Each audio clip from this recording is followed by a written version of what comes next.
Right, good afternoon, ladies and gentlemen. It is gone 2 o'clock, so let us start proceedings this afternoon. So good afternoon, it's 2 o'clock on Monday the 13th of November 2023.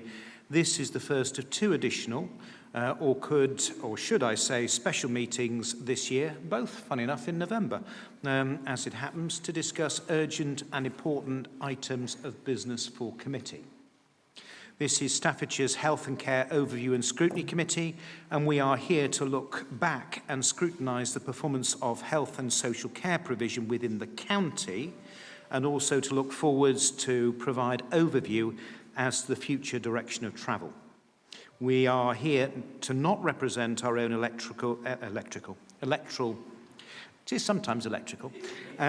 our own electoral divisions or wards, but instead to take a wider Staffordshire perspective.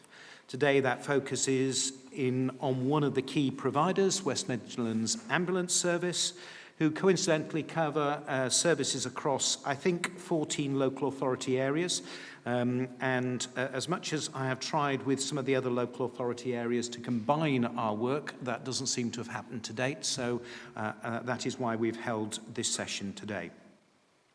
So welcome to councillors and to our guests, and thank you for making the effort of attending in person. That is really kind of you and really important, I think, given the nature of today's discussions.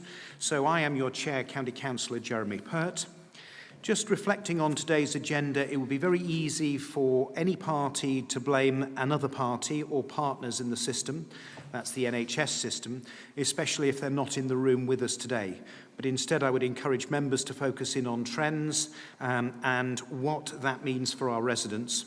And we need to think about the outcomes that we're looking for today, and we need to come out of today with a level of assurance and reassurance, or at least some positive elements that our residents want to see improvements in.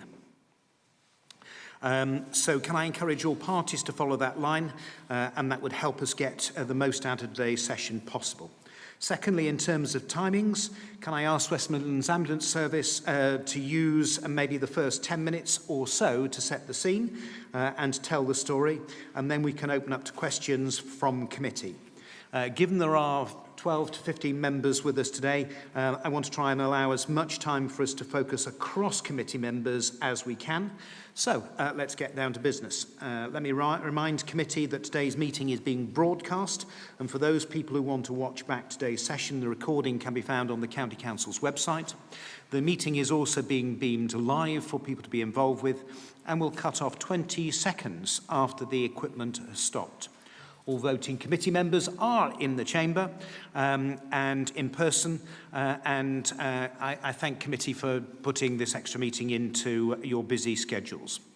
So let me move on to the business. Let's accept that members have read and digested the papers provided, and as a result, as I say, if we can restrict comments to the first 10 minutes or so, I'd be grateful. And then let's focus in on the tangible outcomes for the residents of Staffordshire using the data experiences that we have to be able to sharpen the quality of debate and scrutiny so that we can provide assurance and reassurance on health and care systems within Staffordshire. So let's move on to the first item of the agenda this afternoon. First of all, apologies. I know that Councillor Phil Hewitt has sent his apologies and that Phil Atkins will be late. Good afternoon, Chair. I've also received apologies from Councillor Chapman, Councillor Williams and Councillor Long. Thank you, that's really helpful. And just for the record, I know that Anthony Marsh, the Chief Exec of West Midlands Ambulance Service, was invited, but he's on holiday this week and is unable to attend, so we should just thank him for sharing that information with us as well. So in terms of item number 2, declarations of interest, I don't think we need one from you, Anne, or Bernard this time, unless you feel otherwise. Thank you. Don't let me do everyone's thinking today. I'll take that as a good pointer. Thank you, Anne. Anyone else got any declarations of interest they want to register? I'm not seeing any indications, so let's move on. Item number 3 is the minutes of the meeting on the 16th of October, the last time we got together, 2023. I'd like to propose 2 changes to the minutes. First of all, under paragraph 34 on page 5, The second paragraph and the second line, I think it is within Staffordshire rather than with Staffordshire. One is about, it's happening within Staffordshire. The other suggests that we are involved with it as Staffordshire or the County Council. So that's my first suggestion of a change. And the second one under the same section, paragraph 34, but this time at the top of page 6, I think the first line needs to say patient care access rather than patent, because the latter one is the exclusive rights following an invention, amongst other things, or a pair of shiny leather shoes, and the other one is about the people we're trying to deliver services for. Can I ask that the minutes are approved as a true record of proceedings with those two amendments? Yep. Okay, that's unanimous. Let's move on. I can just say that we have carried forward the actions into the action log that is part of the forward agenda, which you'll see as part of the next formal committees meeting. So, at that stage, let me welcome our guests formally. I believe we've got Vivek, Mark, Nick and Murray. And would you like just to introduce yourselves, and then we'll flow straight through into your presentation, which I think is on the screen behind me. I'll start off first. So good afternoon, everybody. Thank you for the invitation to the committee. So I'm Vivek. I'm the Strategy and Engagement Director with West Midlands Ambulance Service. Good afternoon, everyone. I'm Mark Doherty. I'm a Clinical Director at West Midlands Ambulance Service. 1 day a week, having retired at the end of April, so I'm just providing some interim Director clinical support. Good afternoon. I'm Murray McGregor. I'm the Communications Director for the service. And good afternoon, my name's Nick Henry. I'm the Paramedic Practice and Patient Safety Director and one of the Assistant Chiefs. Thank you. I guess just by way of an overview and just respecting the content of the agenda. So what we did was to provide some actual just hard data. So there's a number of questions we had in advance, which are just basically data and numbers. So we've provided that in the slides. I just noticed though on the iPad that I am just seeing, not all of the slides we've sent across are on that pack, unless it's just a problem with my iPad. I couldn't see them all. So we'll perhaps just briefly go through the slides. Sorry to interrupt, I didn't mean to do so. Just in terms of that point, we sent out a supplementary pack, so there are 2 packs. So all members should have the updated pack. Oh, great. Okay, thank you. Thanks, Chair. And then there's a number of other items that we had sent to us in advance for discussion, and we thought it would be easy if we just talked about that. Otherwise, you would have had let's just say, quite a considerable pack, and it would have been death by PowerPoint, which we don't want. So I guess by way of an overview, really, clearly colleagues would have had a chance to have a look through the slides. I'll just quickly summarise what this sort of narrative is and what they're telling us, and then we'll obviously have time for questions and discussion. So first slide really is telling a story, because one of the questions we had was period of time. So what's the story over some time here? I guess the story here is that the blue bars reflect the individual patient activity we've had. We call them incidents. So that's individual sort of patient level activity. The red reflects the numbers of patients that we've been taking into hospital. So you can see now for the last 3-4 years, there's been a reducing number of patients going into hospital. And that's essentially the ask of the health economy to us, is to reduce the numbers of patients going in by using alternative means to meet patients' needs. And in Staffordshire, we've been very grateful because there's been lots of great work over the last 2 or 3 years now with things like the CRIS service and some other pathways which have enabled us to meet patients' needs without necessarily having to rely on emergency ambulance response and conveyance to hospital. So what we've got here is a trend of reducing numbers of patients going into hospital, which is good for everybody. The next slide. I should also say, just for clarity, this data reflects Staffordshire and Stoke-on-Trent integrated care systems. So it's not just a Staffordshire slice, it's Staffordshire and Stoke-on-Trent, just for clarity.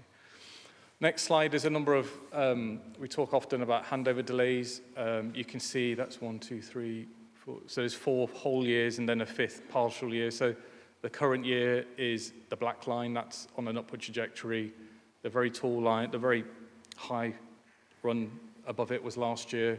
Then you can see prior years. So colleagues and members will know, of course, that there's been a very difficult situation when it comes to handover delays, and you can see we're on an upward trajectory in that regard, which is a matter of concern that we'll come back to. And then, have you got the clicker, Mark? Oh, great. I was just wondering how the slides would change. I just realised it's next to me. So next slide here is basically lost hours. So that's ambulance handover delays, and that's the sort of the skyscraper stuff. And the green over the top is the patient level of activity. So I guess what no HOSC really hears from us is that we're not saying we're under a burden of activity. We're not being overwhelmed by patient activity. It's not a numbers problem to us, which is the main issue. And as you can see, actually, slightly unknown to the NHS, patient activity in our context is very stable, in fact, if not coming down.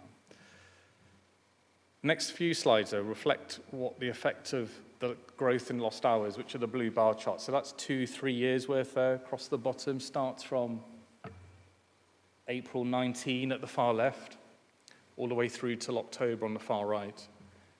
You can see actually what this is category 1 performance across Stoke-on-Trent and Staffordshire. And you can see the effect that the lost hours has had on response times across the patch.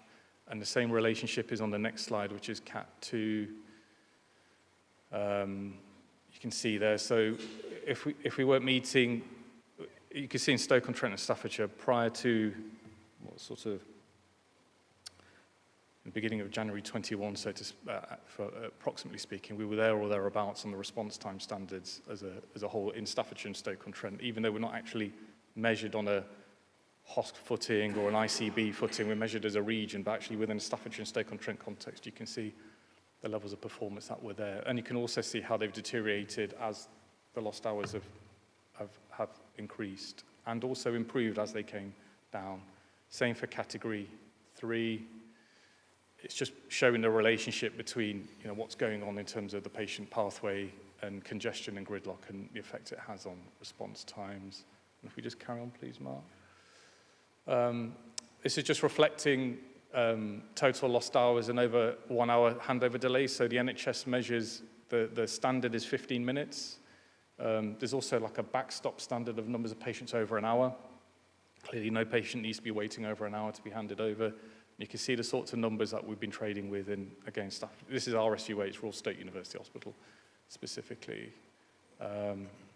Just carry on. Now, you can't really see it in the slide, but I hope you've seen it in the packs. But this is, we were asked for response time standards on the urban-rural basis. We don't just look at sort of rural-urban, but this is a postcode level. Now, it's Staffordshire and Stoke-on-Trent, so that's clearly... so Staffordshire and Stoke-on-Trent ICB. Now, you'll see a lot of postcodes there, but clearly for this committee, you'll see all of the ST-type postcodes. And there is a rural-urban difference, and we'll come on to that, no doubt, in discussion. The other question we had in advance was around how do we sort of compare to the rest of the country. So the government moved standard from category 2 to 30 minutes for this year. The country isn't meeting the 30-minute standard. And whilst North West Ambulance Service were there or thereabouts, we've been not far behind them. And then the rest of the country is considerably some way down away from them. And I guess in this context, we're in the pack. We're toward the higher end of response times, but we're not meeting currently the 30-minute standard. And to the best of my knowledge, unless colleagues correct me, I think the only other ambulance service that has been close to it has been North West Ambulance Service. And there are 10 in total across the country.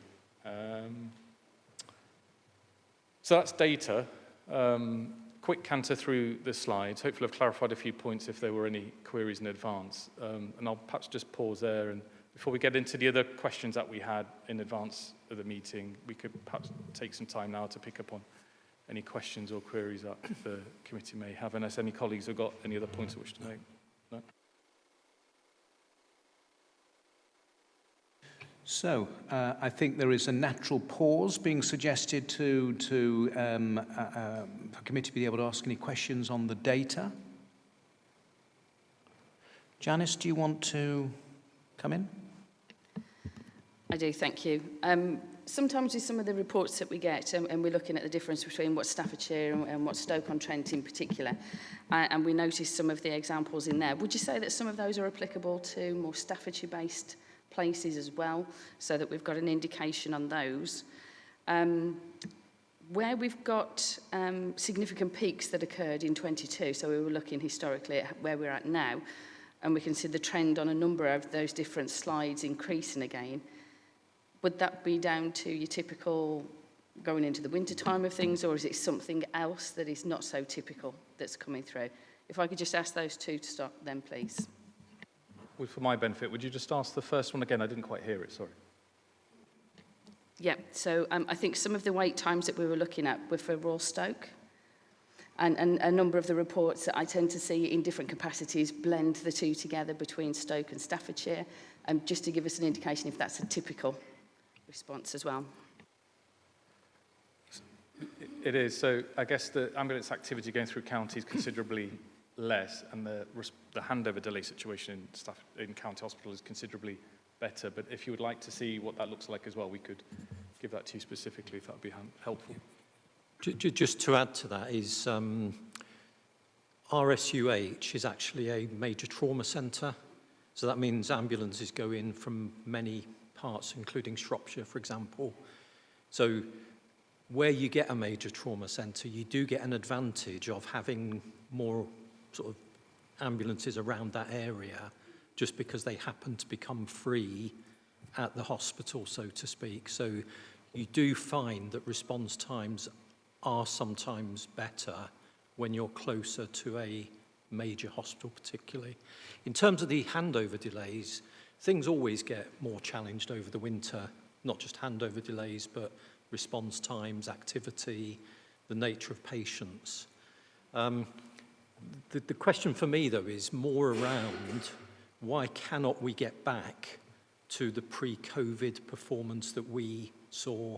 You know, if you think handover delays we thought were bad pre-COVID, we would be delighted if we got back to the pre-COVID levels, you know, and if you look at hospital activity and things like that, we can't explain the whole reason why we can't get back as a system to how we were performing pre-COVID.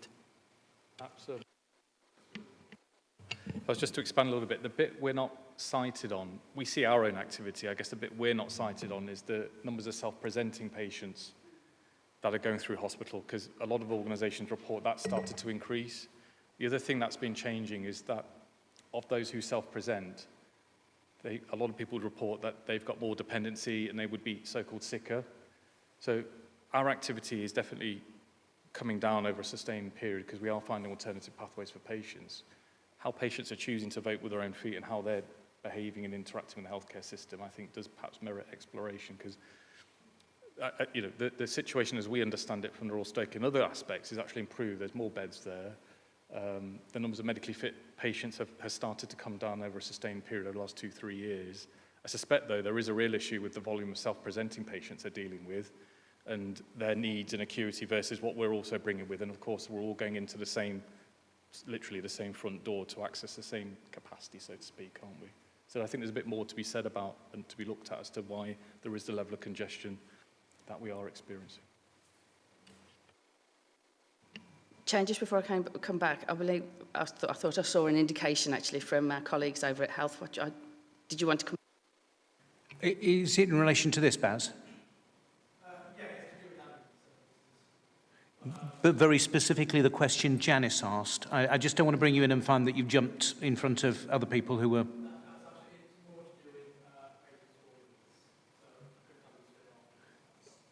Okay, thank you. Janice, we're back with you just in terms of picking up on some of the points that the ambulance service have made. Yeah.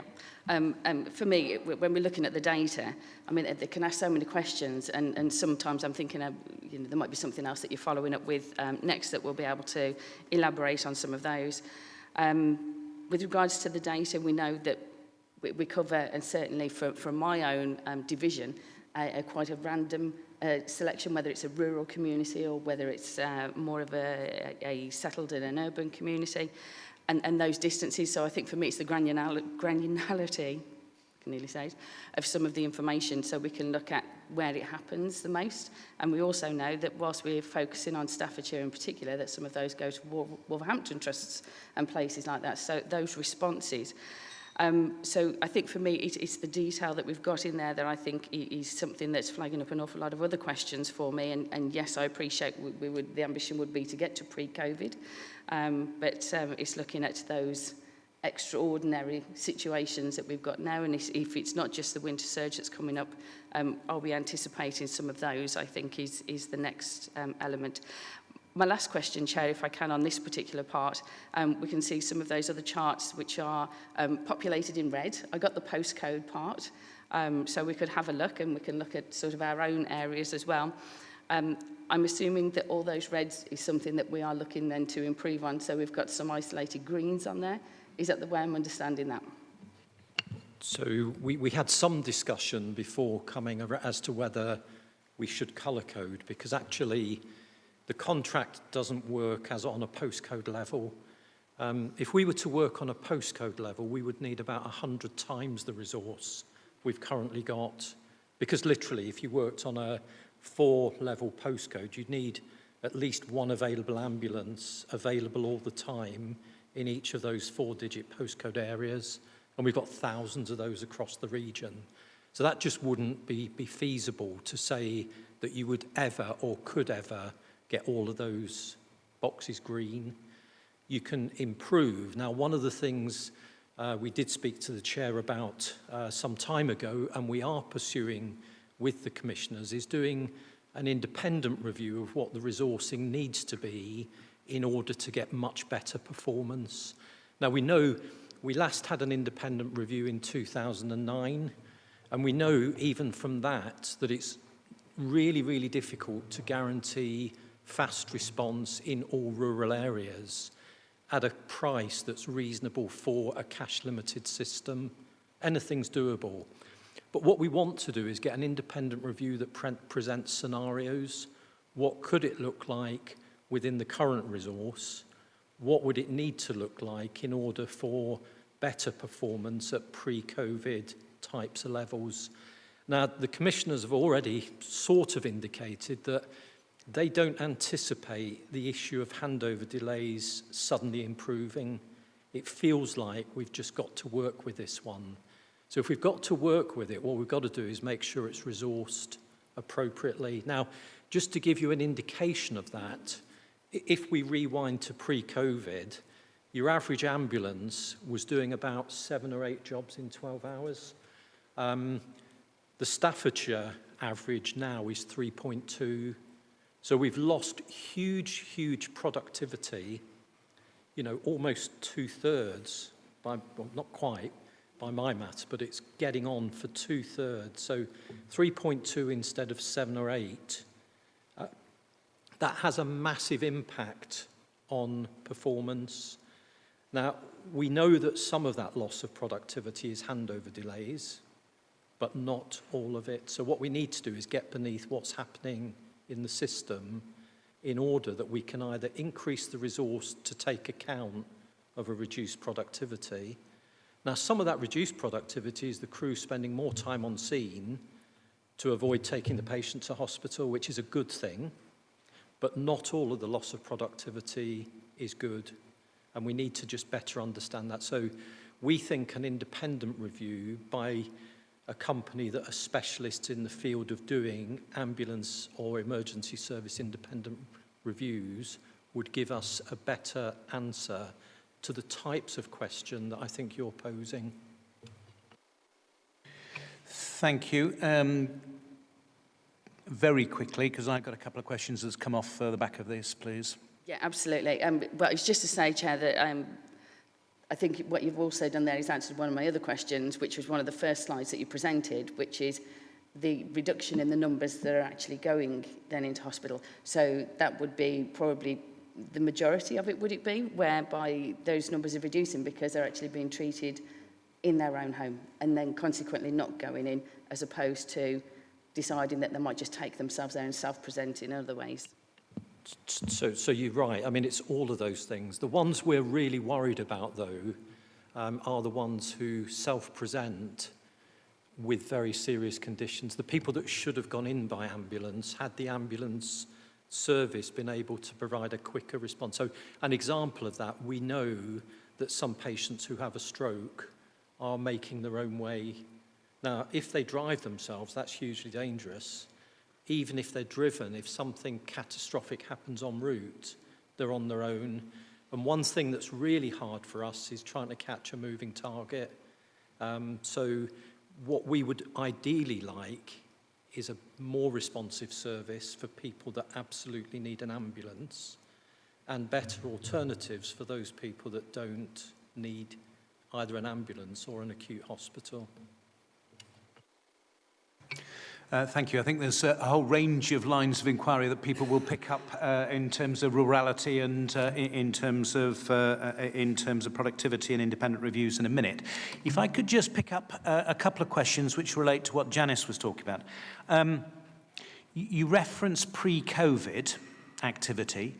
But my understanding of everything that I've seen, not necessarily just ambulance service, but health service and social care, is that the acuity of patients is significantly greater. Is that something that you are seeing, first of all? And then second of all, when we compare with self-presenting, and I think you make a really good point, in terms of people potentially circumnavigating the system because of the ambulance delays. Understand that. But my understanding is there's triage on arrival at any acute provision that is provided for within for Staffordshire residents. Maybe you could just pick up those 2 points, please. Thank you. If I pick up the acuity, I think ultimately from our perspective, ultimately, we're managing people who are calling for their emergency, whereas, you know, some people will get that I'm having a heart attack and absolutely that's the right call, and other people will have a lesser condition that they're not sure of, but it's their emergency.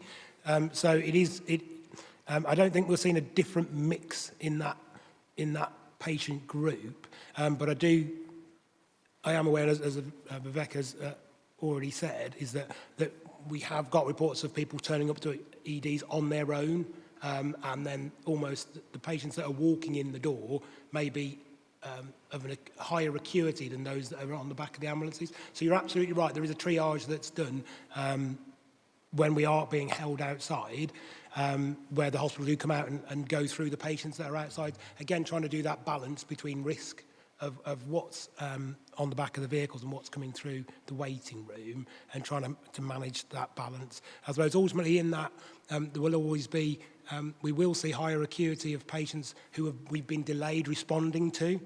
So actually if our response time should have been 40 minutes and actually it isn't, and it's been 3 hours, then actually where their condition when they originally rang may have been not as acute, whereas 3 hours later, if I use an example of a stroke patient that was mentioned earlier on, obviously that can make a massive difference to the onward treatment for that patient, that they may not get thrombolytics, they may not be able to go to theatres and have a thrombectomy. So ultimately, it's our arrival time that can impact the acuity of the patient that we get there. So hopefully that answers your question. Thank you. And obviously, Vivek, and obviously when you talk about that, you talk about Cat 2s principally, because your Cat 1 performance is generally within a certain period. It is. I suppose some of that will be is if we get a call back, because obviously we always give the worsening advice. So actually, if there is something and the patient deteriorates, then what we have seen is that our category 3s and 2s do become category 1 ultimately, because the patient has deteriorated or gone into cardiac arrest, and we are managing more and more serious incidents as well within that, and that's where we will do an investigation to understand what happened to that patient. Last year we had 453 serious incidents managed, with 60% of those across the region being through delayed response. So getting to those patients has actually caused harm to happen. And we manage those very seriously and look through the trends and themes to understand what we can do if there's learning for us as an organisation. And those are all reported through the ICBs accordingly, and working with partners to get information as we need to do that. But ultimately, 60% of them have been due to a delayed response. And that all ties back to, in some respects, the hospital delays. Thank you, Vivek. Thank you, Chair. I guess briefly, a couple of bits on the questions you raised. So, I talked about our own overall activity being fairly sort of static. Within that, though, we have seen a departure of more Category 1 and 2, fewer Category 3 and 4. The overall quantum, though, of activity remains the same. So I don't think I think it's a mixed picture. And I think that what I've just described comes back to what Nick's just said about delayed response times and people deteriorating. But there are other sort of macro conditions which would make sense for the population to be perhaps sicker than it is. Patients are waiting almost across every single pathway longer than they ever have done, haven't they? Whether it's elective care, cancer care, primary care, mental health. If patients are waiting with ongoing pre-existing conditions and chronic conditions, it would make sense for them to be in more difficulty at points in time, which could tip into not just being a chronic problem, but perhaps an emergency problem.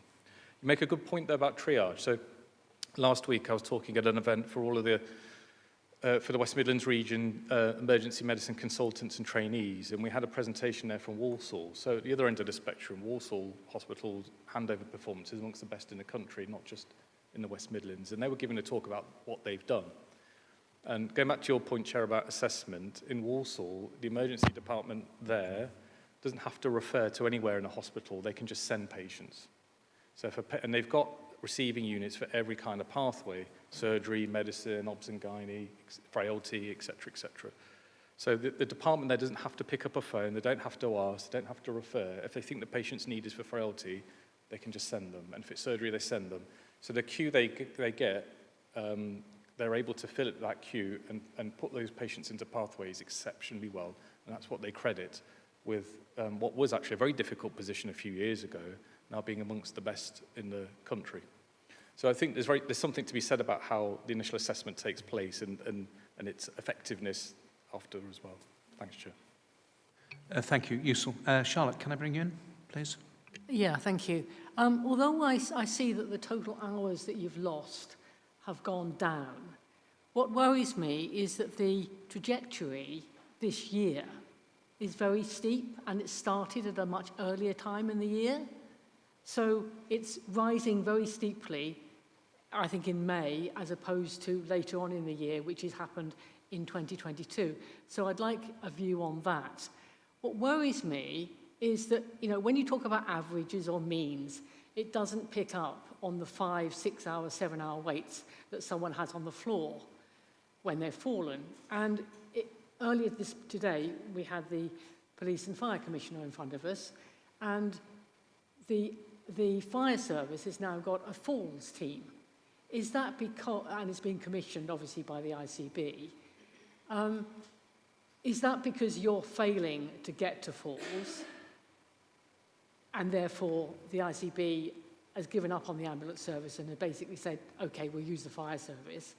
And what do you feel about, so I'm not trying to be insulting, honestly.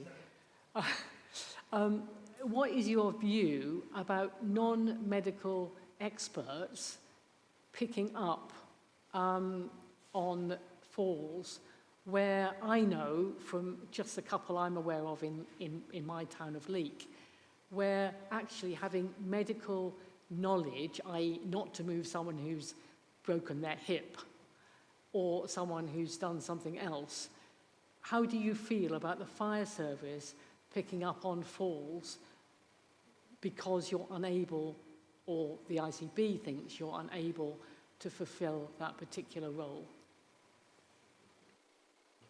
So if I just come in to start with, and I'll pass over to Nick, who can talk about the operational side. We need to be careful when we talk about falls, because in our service it can be, if I fall down the step there, that would be classed as a fall.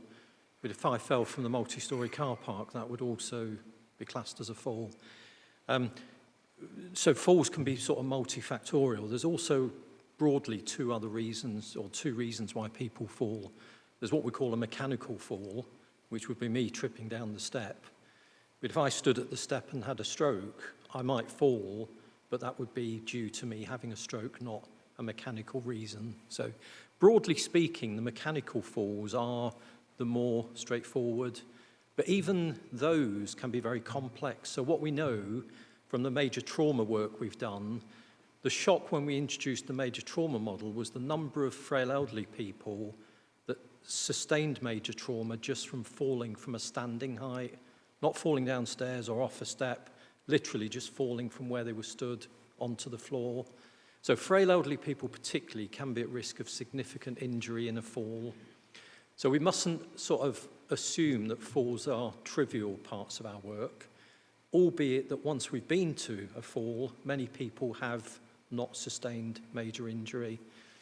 We've also taken a slightly different view because when we had quick responses, that was great, but what we now know is people that lie on the floor for significant lengths of time, particularly the frail elderly, can come to more harm from laying on the floor than from the actual fall.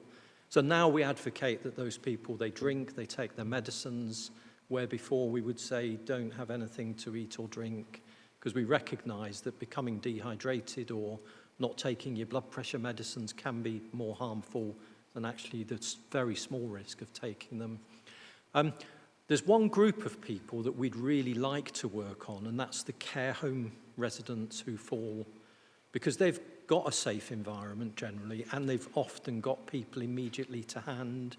So we have been trying to work with the ICB to get lifting aids introduced. We've got lifting aids, we use ones called the Manga Elk. They're like inflatable cushions that help get the person off the floor. And I certainly put a proposal to the ICB that we would support the care homes to do the lifting of patients that weren't obviously affected. Now, even things like if you break your leg or your hip, you're still better off on a comfortable surface than to be left on the floor for many, many hours. So some of the old rules of not moving the patient go slightly out the window when there's going to be a sustained wait for an ambulance. So in the first instance, we would like to work with the care homes to get them to do a lot of their own lifting. And I think that is feasible in a very short space of time.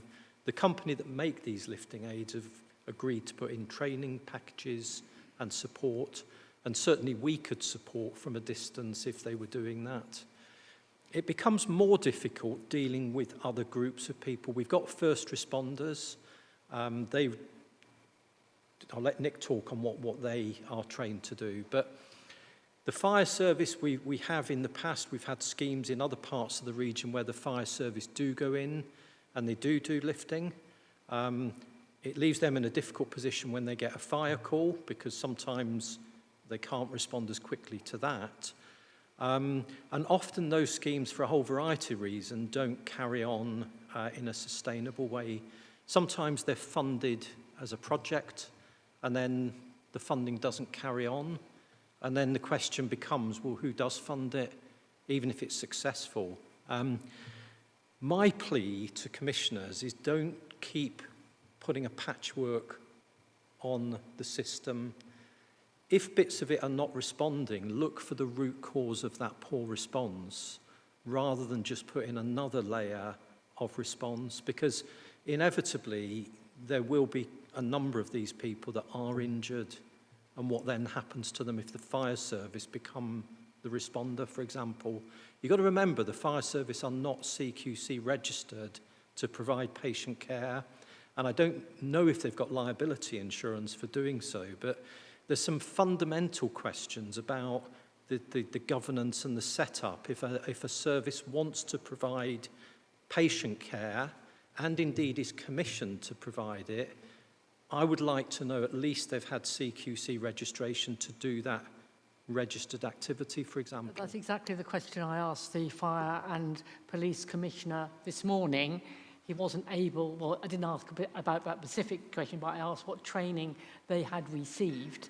He wasn't able to tell me, which is a bit worrying, because I do think it's, I mean, he's going to come back with information, but he wasn't able to convince me or assure me that they had the appropriate training to be able to deal with a situation which could lead to further injury if someone was moved. So we're waiting on that response, but that's immediately what I worried about, because I know how difficult it can be, the situation where you know, as you rightly say, if someone's lying on the floor for 5 or 6 hours, their situation, they could certainly deteriorate very rapidly, particularly if it's a cold, wet floor. But as I said, I was concerned about the fire service taking over that responsibility, perhaps without the necessary support. Sorry, can I just come in on that? And I think you had a question about the average forecast going forwards as well, in terms of whether it was reflective. I'm not sure that's been picked up yet. I was looking at the trajectory of the number of hours lost, and the fact the trajectory from early on in this year is very steep, much steeper than it was in 2022, despite the fact in 2022, obviously, the hours lost were greater. But what worries me is the trend, which is the trajectory is very steep at an earlier part of the year than it was last year. I'll come back on that first. I think ultimately that trend has been identified, and normally what we would look at saying that actually performance during the summer months, we would normally bank performance. That's where we'd actually be able to build a good buffer historically in regards to responding to patients quite quickly and being able to do that, and obviously trying to maintain performance across the whole year. The summer period across ourselves and the rest of the health sector was almost that bit of the year that actually things worked really, really well. What has and does seem to have played out this year is actually the system's that much under pressure that actually that summer months hasn't materialised this year because the system is continuing to work hard through the whole year. So actually, when does winter start? Well, it doesn't feel like it ever finished. So it does get very difficult that way. So that has been identified that actually this summer has not been like a normal summer at all, and it is due to the pressure in the system that is just sustained throughout. In regards to the fire service, my understanding, and I'll wait for the Commissioner to come back, but my understanding is they are at a FREC 3 trains. They are at a level training that is a regulated qualification. But I have got a meeting with the Commissioner, I think it's the first week of December, to actually have a conversation about what the police and fire service are doing and what work they're doing in that space, particularly the fire service, around their response, and having a conversation about that, the full provision that they cover. What I would like to rest assured of councillors is that the full services working in that particular way, that has been around for quite a long time. That's not a new thing, where the local authority or has provided a full service. Because ultimately what we've got is a number of patients, as Mark has described, haven't had a mechanical fall, may have had a mechanical fall, but they've been able to catch themselves.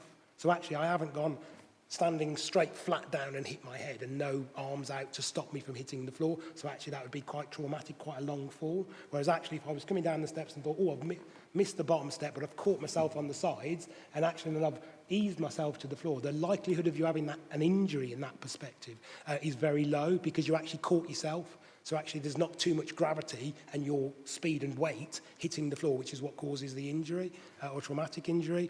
So full services have been around for a long time where they've actually gone and assisted those patients. They've got like the help buttons that you press to say, actually, I'm on the floor. So actually that service, they wouldn't ring us at all. That service can be picked up, and then that is monitored through the GP to understand that Nick has fallen 3 times this week. Actually, he needs someone to go and see him because actually what's changed? Is it his medication? Is it his health has changed? Or actually, is it he just needs some aids around the house because as he's getting older or his condition is getting worse, he needs more help around his house? So there is those services, and we've always referred to those full services historically. We've done a lot of work with what would have been CCGs and PCTs before that around what we can do in those spaces, because what we do find is around 50% of people don't need to leave the house. They actually, it is more of a we'll get you up off the floor, we'll check that you're okay, and then refer you on to a different service. So it is, and it was a national directive around driving more full services to be able to assist in that space. Again, trying to help the elderly and the frail lying on the floor for a long time, as Mark has said, is, what we know that if we can get them off the floor because there's no actual medical problem, then it doesn't go into something else. And it's a balancing act, isn't it? Because actually, is there an emergency that you've fallen and caught yourself and put yourself on the floor? Is that an emergency? Thank you. Charlotte, do you want to come back on anything there? Can I just ask a question then in terms of supplementary to what Charlotte was talking about? The CRIS service would seem to do some of what you're talking about. Maybe you just might want to, for any member who isn't aware of that service, just to elaborate, because there is something that does fit that sort of bit between acute and where you're at in that discussion. Yeah, the CRIS service is a service in Staffordshire. I think it stands for Community Rapid Intervention Service. It's really, really well led by some very forward-thinking clinicians. I would say the CRIS service is an exemplar of what early intervention and community rapid response should look like. So it is certainly a service to be held up as sort of a gold standard service. It does immense work by way of keeping people away from hospital. They take referrals 12 hours a day, 7 days a week.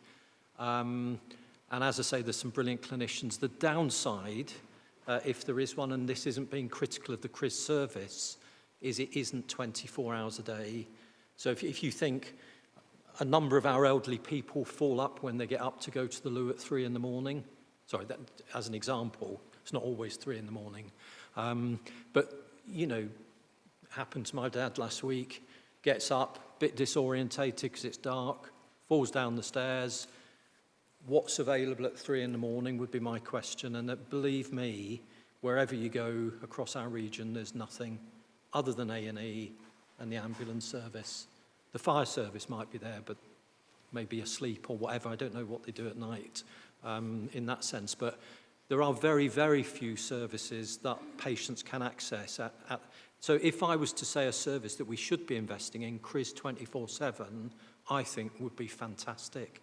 That would truly be a ground or a ground changing, or if that's whatever word, type of innovation, rather than these little sticky plasters that work for a few weeks and solve nothing. Thank you, very useful. You did reference the first responders, but in trying to keep the meeting moving, so it isn't just myself intervening the whole time, let me bring in John, if I can, please. Thank you, Chair. Thank you, gentlemen, for coming along. I don't know, you sleep nights, guys. I mean, you're presiding over a complete disaster at the moment. Not of all of your own making, I appreciate that. But West Midlands seems to have had one of the largest drops in productivity in the UK. And it's not me, it's just me that says that. I mean, that was said by Mark Doherty at Leak in 2021. He also said people are waiting far too long, in fact, far, far too long. Performance updates are great. And I'm sorry, Chair, but I am going to be parochial here. We're not interested in overall figures. We're really not, certainly not in the moorlands and the rural areas. The rural area, I know it's bad, but it's a damn sight worse in the rural areas. And I think, in my opinion, and others that I've talked to, even what you are doing and what the targets that you are hitting, they're being achieved by chasing the easy, not easy, but the easier targets of the urban conurbations. And that's at the expense of what the rural sort of hinterlands. And now, Mark, you said you can't look at postcodes, but you've got to look at postcodes, mate. You've got to look at postcodes. All postcodes are not the same. Some postcodes are a few streets. Another postcode can be 2 or 3 square miles in the moorlands.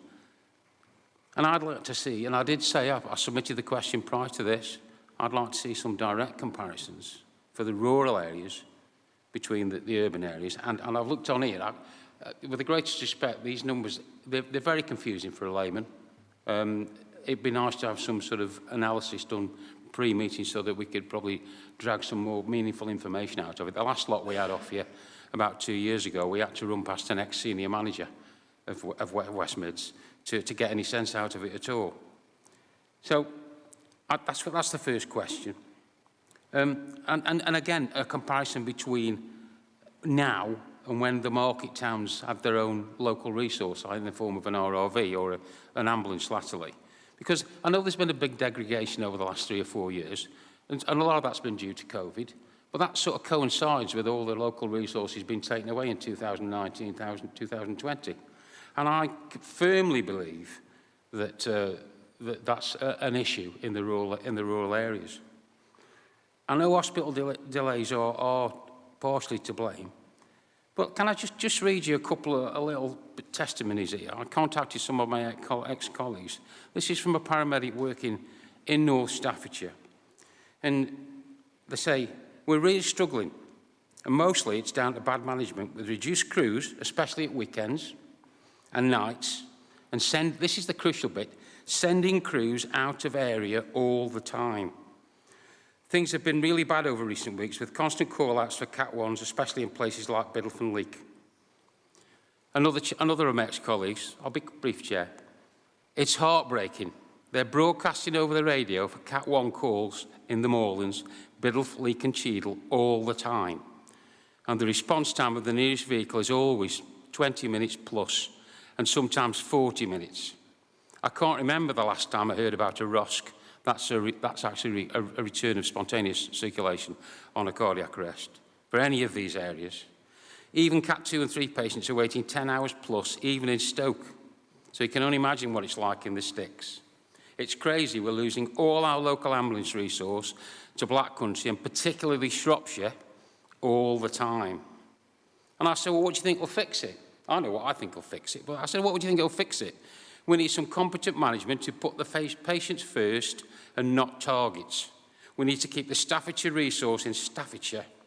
Bring back CFRs, proper CFRs like we had before in Staffordshire. We need, they actually said RRVs, but I'll say local resources back in the rural areas so that we at least stand a chance. Can we get to a question, please? Yes. Because I do want to hear from the... Yes, but I've sat here quite patiently, Chair, for 20 minutes. And I've given you lots of latitude. From my own opinion, as a former member of the frontline staff in Leek and Biddulph, I strongly dispute, and I thought it was offensive, that Anthony Marsh wrote to Ipston's earlier this year, and he said that West Midlands have never, quote, this is quoting from the letter, never had sufficient resources to adequately cover the rural areas. They did have the resources, and they've still got them if they managed properly. Can I should have said this at the outset, I have no criticism of the road staff, none whatsoever. They're all heroes and they're working under a lot of duress, and I really don't, as I said, I don't know how you sleep nights. My point is about the resources being sucked out of area. And I just want to know, chaps, what you're going to do to fix it. I think, Mark, you mentioned something about an independent review. I would welcome that. I think that's a positive step forward. So the question is, Chair, what are you going to do to fix it? Thank you. Right, quite a few points there. So I'm glad that you welcomed the idea of an independent review because we've been pushing for it for the best part of a year now. So if the committee would support us in that, we'd certainly appreciate it. I think, John, as you well know, we've never hit response times in places like Ipstones. We never will hit response times in Ipstones. It is simply too rural. The number of cases are too few to put the resources into those areas. It's a harsh reality. You're right, we did used to have resources in the local area, but as you recall, when we closed the community ambulance stations, we did research into how many jobs those local resources actually did in their local area. And in somewhere like Leek, it was less than 5%. The other 95+% were ambulances from Stafford and Stoke coming to do those jobs in Leek. So to suggest that having a local resource will make a big difference is simply not the case. Staffordshire is a net importer of ambulances, so more ambulances come into Staffordshire than go from Staffordshire to other areas. Yes, it's true, Staffordshire vehicles do end up in Shropshire in the same way as many more vehicles from the Black Country come into Staffordshire than do go out of Staffordshire. So Staffordshire needs more resource than we have, so we supplement it with vehicles from the other area. And if we were to go down for the Staffordshire ambulances for Staffordshire people, all you would do is to make the situation worse, because there would be fewer ambulances available to respond to patients in Staffordshire. So I think that's probably not a good idea. The idea that we chase targets in urban areas is an absolute myth. As you well know, John, we've never done that and never will do that. You always respond to the next incident that comes up based on the category of call. Wherever that job is, you will always go to that next incident based on the priority. So to suggest that we cherry pick jobs from the urban area is a complete and utter myth. I think the rural areas is a really interesting point because it comes back to our old friend hospital handover times. And the reason I say that is because the urban areas are adversely impacted by the hospital handover delays. The reason that we used to be able to hit performance in rural areas is because we now take fewer than 50% of patients to hospital. Because you're leaving so many patients at home, you have lots of resource in the rural areas that are then able to respond to those next cases in the rural areas. Because you have vehicles ending up stuck for 10, 12 hours at a hospital, you end up with them having to travel further. So you're quite right that there will be general broadcasts going out saying, I'm looking for a crew to get to the rural area because they've been stuck at hospital. So the rural areas will always be adversely impacted by hospital handovers. There was some national research, which I think is quite interesting because you're talking about the poor management and so on, which I don't agree with at all. But the research was based nationally on the impact of hospital handover delays. Now, nationally, West Midlands has the third worst hospital handover delays in the country. The South West is worse. They're considerably worse than us. East of England has the second worst, and we have the third worst. What is interesting is that we actually perform far better than would be expected based on the level of handover delays. So we should have the third worst performance standards. We actually, in most categories, have fifth or fourth best performance because of the model that we have. And if we were to go back to the traditional model that is in other places still, we would actually hit our performance. We would get worse if we were to do that. To suggest that we've got bad management, I disagree entirely. And as the national figures show, because of that management, we're actually doing better than we would. So I think there's quite a lot of myths in what you said there, John, that there are some things I agree with. Can I also just, for the committee's benefit, you mentioned how do we sleep at night? And many people don't believe me. I took retirement early because of the moral harm that's being caused to everybody in the service. It's not just frontline staff that work hard and are traumatised by the length of the wait. I couldn't look people in the eye anymore and justify why it had got to where it had got to. I couldn't sleep at night, and that's why I chose to retire early, I have to say, and do other things. I'm doing something now that I want to do because, believe me, things can be better. Things have got to be better. I think Vivek mentioned we had Walsall Hospital that was one of the worst in the region, if not the country, for handover delays. They've completely changed it, and Walsall Hospital was the only hospital in the whole of the UK that improved its performance every single year during COVID. Not during easy years, but during those really difficult times, Walsall Hospital reduced handover delays every single year. So we're not blaming hospitals, because actually a lot of the reason there are delays is because they can't discharge patients, for example.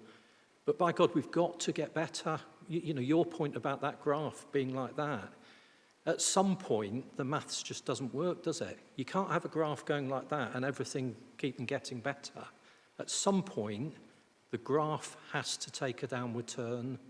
And whatever it takes to do that, we've got to do, because otherwise we'll be sat here every year talking about Biddulph, talking about Ipstones, when actually we ain't going to solve any problems whilst we've got some of the challenges we've got.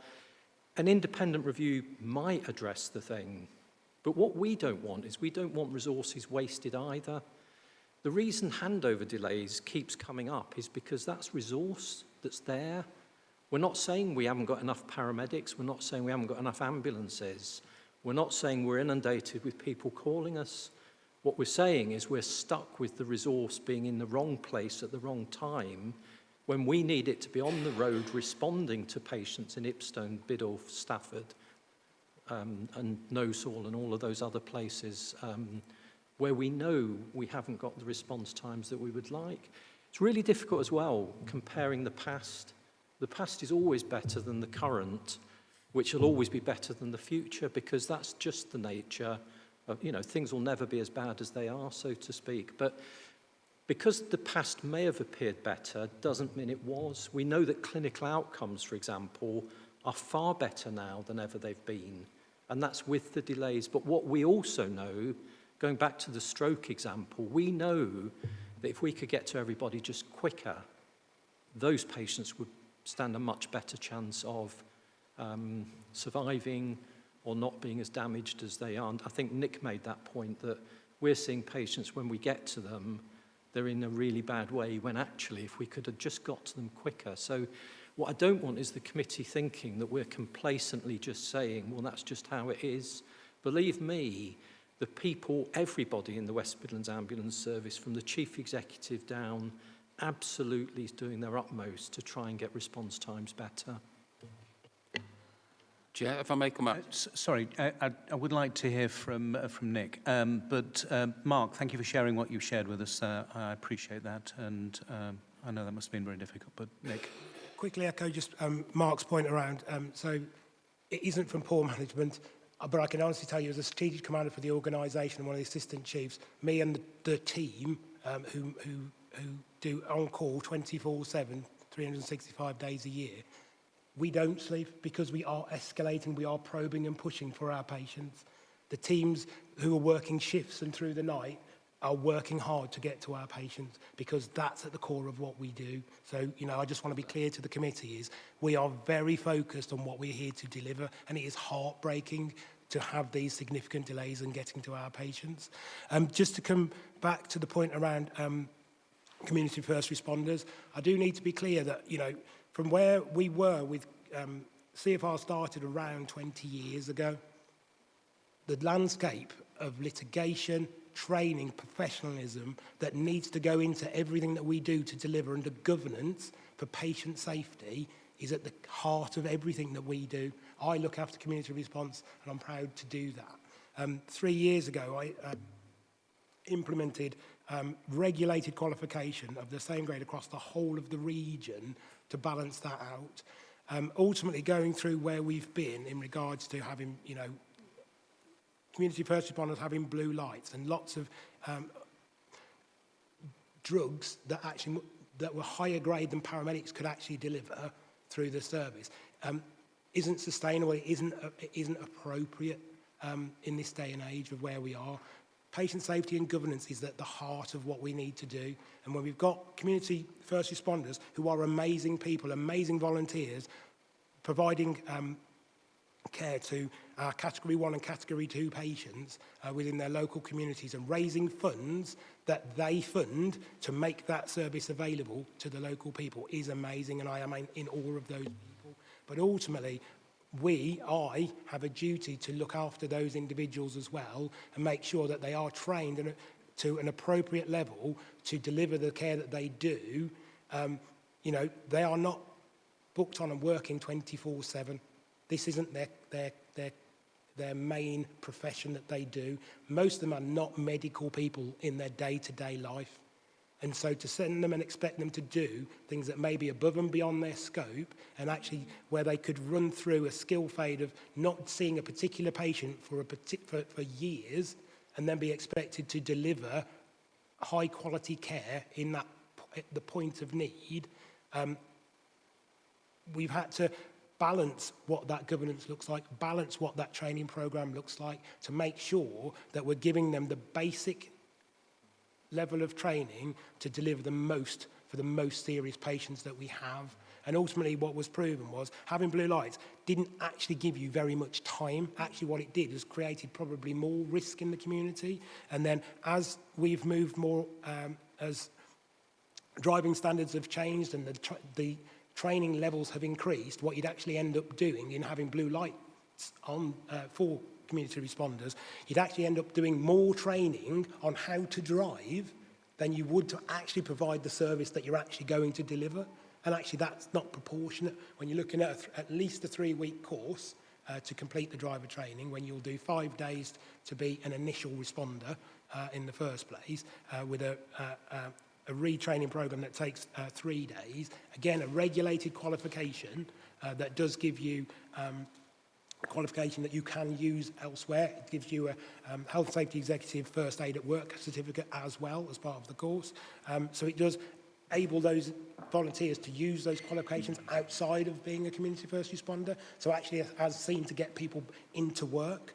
But again, it's about, we're trying to provide the most for our patients and the best care. And to do that, we need to do it safely. And I'll go back to that patient safety and governance that has to be clear. Thank you. Let me just bring John in back. Just very quickly, Chair. Gentlemen, no offence was intended. I wasn't intending that comment about lack of sleep as a criticism. It was of sympathy. Honestly, it was. I really don't know how you sleep at night. I'll just take some issue with Murray. Ipston's, I could get to Ipston's in less than 10 minutes in the Central League when I was on the League call. So don't tell me what can and can't be done there. As regards jobs out of area, and that was the reason for taking the cars out, they're not in the area. No, because they were pulled out of the area most of the time to go into Stoke. The exact sort of thing that's happening now about trucks going out of area. They were pulled into Stoke, so somebody else had to go to Cheadle or to Leek or to Biddulph because the Biddulph car had been pulled out. You cherry-pick the figures to justify the removal of the cars. Just quickly on CFRs, I understand what you're saying, Nick, but why have they got to go to Dudley for 3 days to retrain to a lower level? That's what finished off my local group. They were trained to the old Staffordshire standard, which was, administering salbutamol and all the rest of it. And then they found they couldn't do that anymore, took the lights off them, fair enough. But then they got to go to Dudley for 3 days at their own expense to retrain to a lower level. Why couldn't somebody be sent to Stoke? I think the point's made. Thank you. Happy to come back. Murray, do you want to... I think we'll just agree to disagree. I think ultimately what I would say is, in the politest way, is that ultimately the cars were pulled in to go to patients. If there was a patient in, so if the car was in League and there was a patient waiting in Staffordshire, if we don't send the vehicle, that patient is suffering, aren't they? So we're trying to do the most for the most, aren't we? That's what we're trying to do. Because ultimately, why wouldn't we do that? You've got a patient waiting who's having a heart attack and there's no one else to go except for that vehicle. You would send them because at that time, that's what I've got to send, because it's about treating the patients that you've currently got today, isn't it, in a live way? And if that was your loved one, that's what you would expect. You wouldn't say, actually, we've got a vehicle sat here waiting, but we're not going to send them to you. I think that's not the way I'd want my loved ones treated. I'm really sorry. And then in regards to the training, ultimately, it's a regulated qualification, and the training school is covered by Ofsted.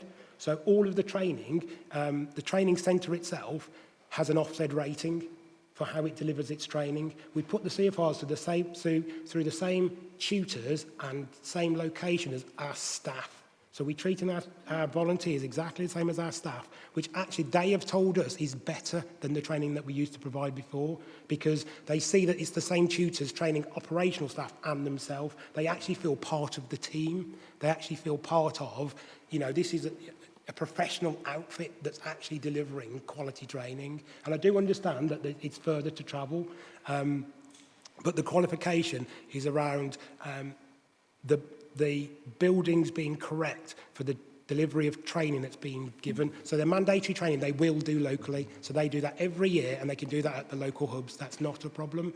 But when they have to go in qualify for their recertification or their new course, it has to be done at the academy just to meet the standards. Thank you. And I seem to think that you've been Ofsted inspected, haven't you? Was it not outstanding? We got good because you can only get good on your first inspection. You can't get higher than that. Okay, thank you. Sorry, Chair. I'm just sorry, very I've quick. got a long list of people. I'm really sorry, I'm Chair. sorry, there is really no sorry. further I'm not question now. accusing I'm anybody moving on. of John, being callous John, and ignoring. I'm sorry, I'm we not have accusing finished your anybody being questions. callous. John, you what can't I'm saying speak is, over me. if you've got a vehicle in Leak and you have a job in Leak, then they will get... Mic, please. Thank you. Right.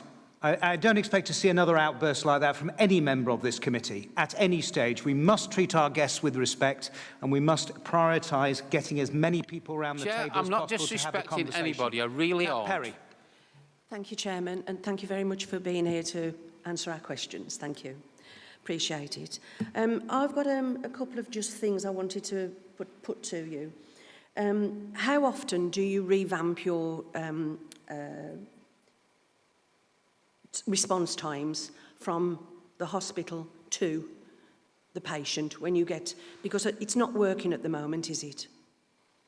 That's just one question. You can answer it. I was going to say, I don't fully understand the question. Well, so. the question is, how often do you look at them, your statistics, your timings? They're looked at on a live basis, so Nick could probably does have them in front of him now. Just let me finish. The reason I asked that is something you said earlier on in your presentation was, why are people turning up at A&E and not waiting for an ambulance? That's what you said, I believe. I heard that right, yes. So the reason is because they look out there, they look outside, see the volume of traffic that's in the road. They think I can be halfway to the hospital before the ambulance has a chance to get to me. That's why they're turning up at the hospital not in an ambulance. That's one thing. The reason I ask how often you revamp it, because the climate out there changes. We have new build. I'm speaking now particularly about the orbital. You know, the orbital. There's been sometimes it's like a car park. It's bumper to bumper to bumper to bumper. You can't possibly reach your targets with an ambulance past there, because it's not just one lane, it's 2 or 3 lanes. So an ambulance isn't going to get through anyway, even if it's flashing its lights. So I just ask the question, how often do you do it? Because people see that and they think, I'm not going to bother ringing an ambulance, I might as well get in the car and take somebody myself, whoever needs that patient needs that care. Because they can't, you've got to come from where you are to them and then to the hospital, and that's why they're turning up there. So you need to look at it. You need to look at the demographics again, particularly, as I've just said, in the rural area, as the gentleman said there. I think big isn't always beautiful. The smaller, we used to have a brilliant ambulance service in Staffordshire years ago. That all changed. And I think we tend to become a little bit of a poor relation when it comes to the ambulances that are sent out to patients that require them in Staffordshire. I don't know whether you can answer that for me about the response. You've mentioned about you do it frequently, but I just think it needs a re-looking at in the rural areas particularly, because you're not going to get from Walsall or wherever you send the ambulance from through the orbital at the times that you're setting out on your programme. It just doesn't happen. So I think what your question illustrates is just how complex the issue is here. It's not simply about driving quicker or about the amount of resource. The whole thing is really, really complex. Now, there was a national study recently that showed only 13% of people that call 999 actually need an emergency ambulance. The other ones are the ones that are frustrated they can't get to their GP, that maybe they haven't got their own transport, that maybe they would rather have an ambulance just because it's easier. So we still get people ringing back and saying, look, I'm so disgusted with your response times, I'm going to take my wife to hospital myself. And you think, well, yeah, that's the right answer, isn't it? Because if you've got the ability and it's not an emergency, why should you take an ambulance out of service to use it? Now, what I would really, really caution with the committee is the rose-tinted spectacles of the great Staffordshire days. I worked in Staffordshire as well at that time, and they were great days. Maybe they weren't. You know, we forget about the mid-staff scandal, don't we? That existed around then. They weren't the great days, and we know that clinical outcomes are far better now than they were then, okay? So the other thing is, you've got one of only 3 adult major trauma centres within the Staffordshire-Stoke-on-Trent boundary. That is a huge advantage, people surviving trauma that never did in the past. So it's not just about response times, or it's not just about the Staffordshire ambulance service. What Murray said, if you take Staffordshire and Stoke-on-Trent, you pull in more ambulances from other region or other parts of the region than you help other parts of the region. So It's really difficult making comparisons. I don't dispute the old Staffordshire ambulance service was very liked and loved. But in the current world of governance and all of those other things, it just couldn't carry on as it was. It is a case that larger ambulance services are more resilient. So we know, for example, there's often times in Staffordshire when we've got no available ambulances.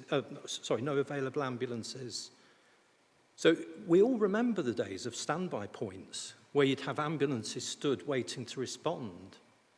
That's gone because there's never available ambulances for that long that they could ever make it to a standby point. So in a sense, the whole context of the world we live in has changed an awful lot since the Staffordshire days. You know, I remember the Abbots Bromley First Responder Scheme and the Commission for Health Improvement saying, well, you can't have that because, like Nick says, they were giving more drugs than the paramedics. So we've got to have regulation and we've got to work with what we've got.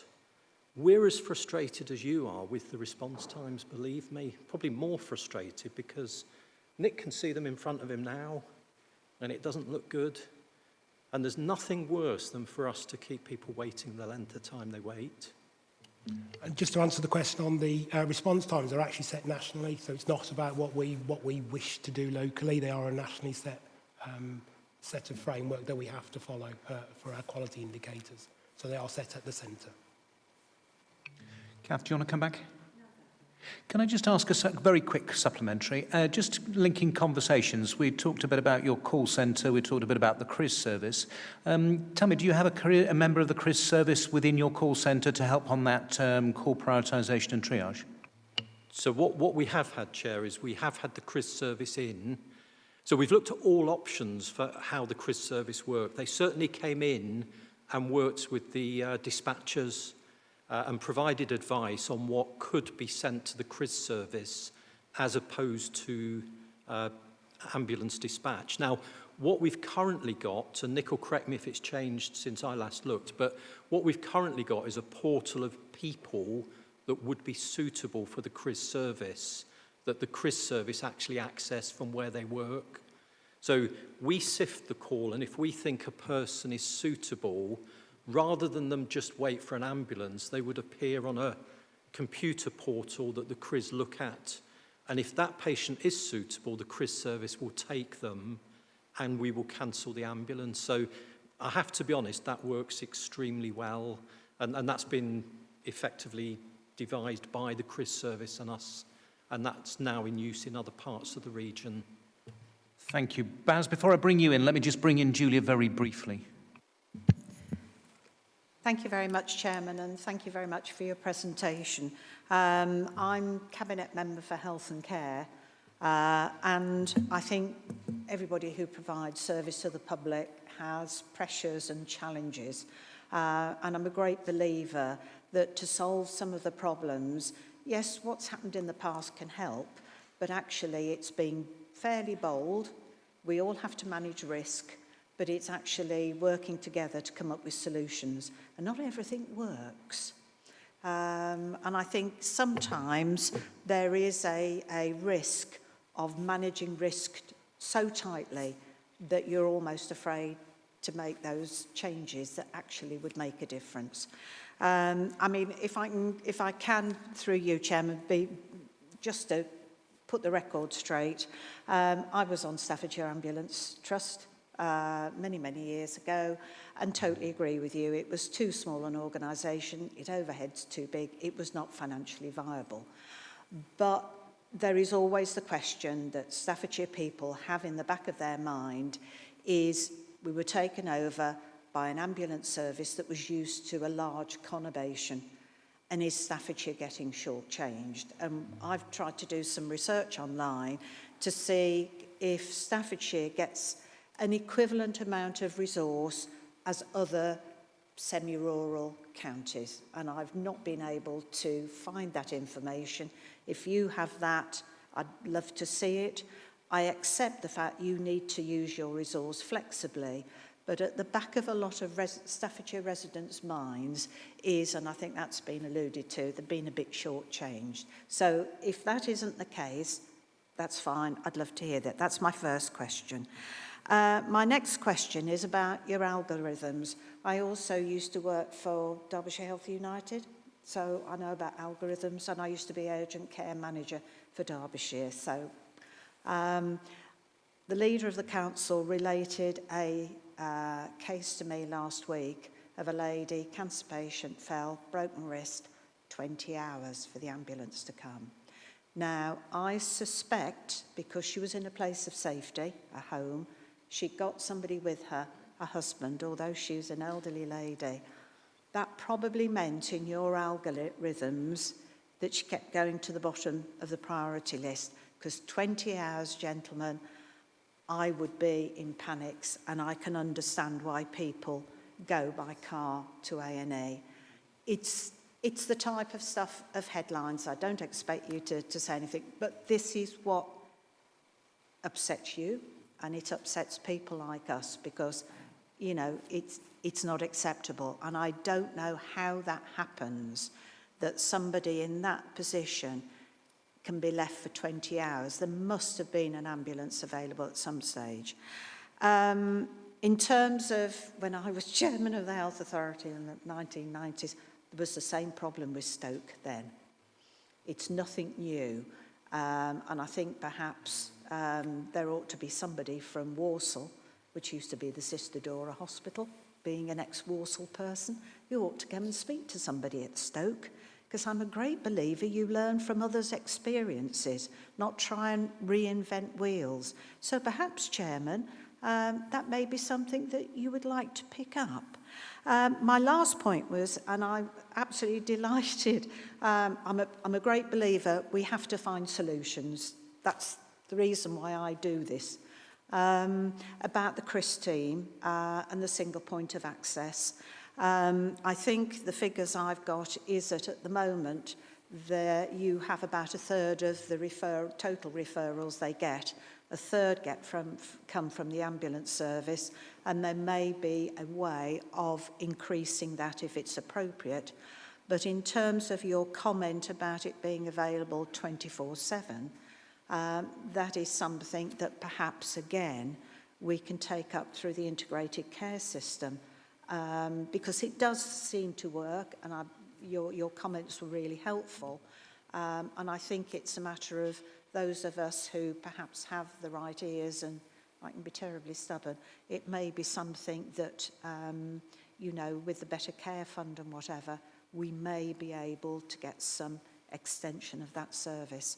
Thank you very much, Chairman. But a couple of perhaps suggestions. Thank you for picking up some of the suggestions committee's already got to, but like the CRIS service, but I appreciate that. It's a change, because normally Keith wants to summarise what we've discussed. Let me pass over to you, Mark. So I welcome your comments and your challenges. I think you've put them in a very objective and polite way, if I'm being honest. So I think the first thing is, and I don't know this for a fact, is that when we had the independent review in 2009, the way that Staffordshire has commissioned its ambulance service is as an urban, not a rural service. So when we had the payment by results, which was introduced, effectively a cost per incident, Staffordshire funded each incident exactly the same as Birmingham and the Black Country. So it isn't an urban area, so hence, from the outset, we started with a big challenge in Staffordshire, because Staffordshire viewed itself as urban and not, well, you say semi-rural. I mean, I've driven over from Shropshire this morning. It is quite rural in parts. Not as rural as the Highlands of Scotland, I have to say, but there are large parts of nothingness which the ambulances still have to travel. So I think with an independent review, we could sort of resolve all of that stuff, because it isn't urban, I know that much. I think for your person, I can't talk about individual people because I don't know the case, but I would like to sit here and say that that's really unusual, but it's not. It happens every day. It happens multiple times a day, and it is completely soul-destroying for everybody, not least the patient. It's far too long to wait, but even the example you give is not the longest that we experience people waiting. We have people waiting more than a day on occasion, which is completely unacceptable. which is why we find the whole thing of delays at hospitals so abhorrent, because we know that those ambulances are needed for other people. Well, I don't know, Nick, we've probably got about 250 people waiting now for an ambulance. Live picture right now across the region, and I'll come back to Staffordshire. So across the region, there's 334 patients waiting right now. That's 334 patients that have been assessed as needing an emergency ambulance, and there's nothing to send to them. And there's 59 across Staffordshire. So eight of those are category 2, so they're like heart attack, stroke type patients. So could you break those down into 1, 2 and 3 in your average, because you're on Shrewd presumably? No, it's our own internal, but so Staffordshire currently, has 9 category 2s, and there are, I'm going to switch between my glasses here, and 39 category 3s within that group. And in terms of the other bit of the equation, how many have you got, any of the hospitals, regional hospitals, and what's the average wait, or is that only Shrewd data that can pull that? 1 second. How many ambulances at hospitals?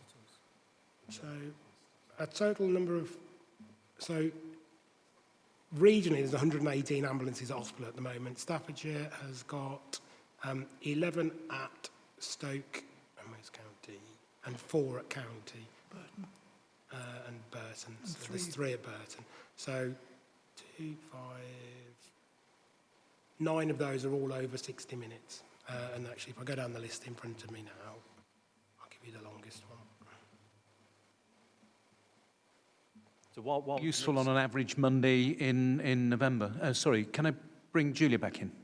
Yes, thank you very much. Can I just ask one question? And it's a little bit about management of the situation at Stoke, because that's your main area, not your sole area of difficulty.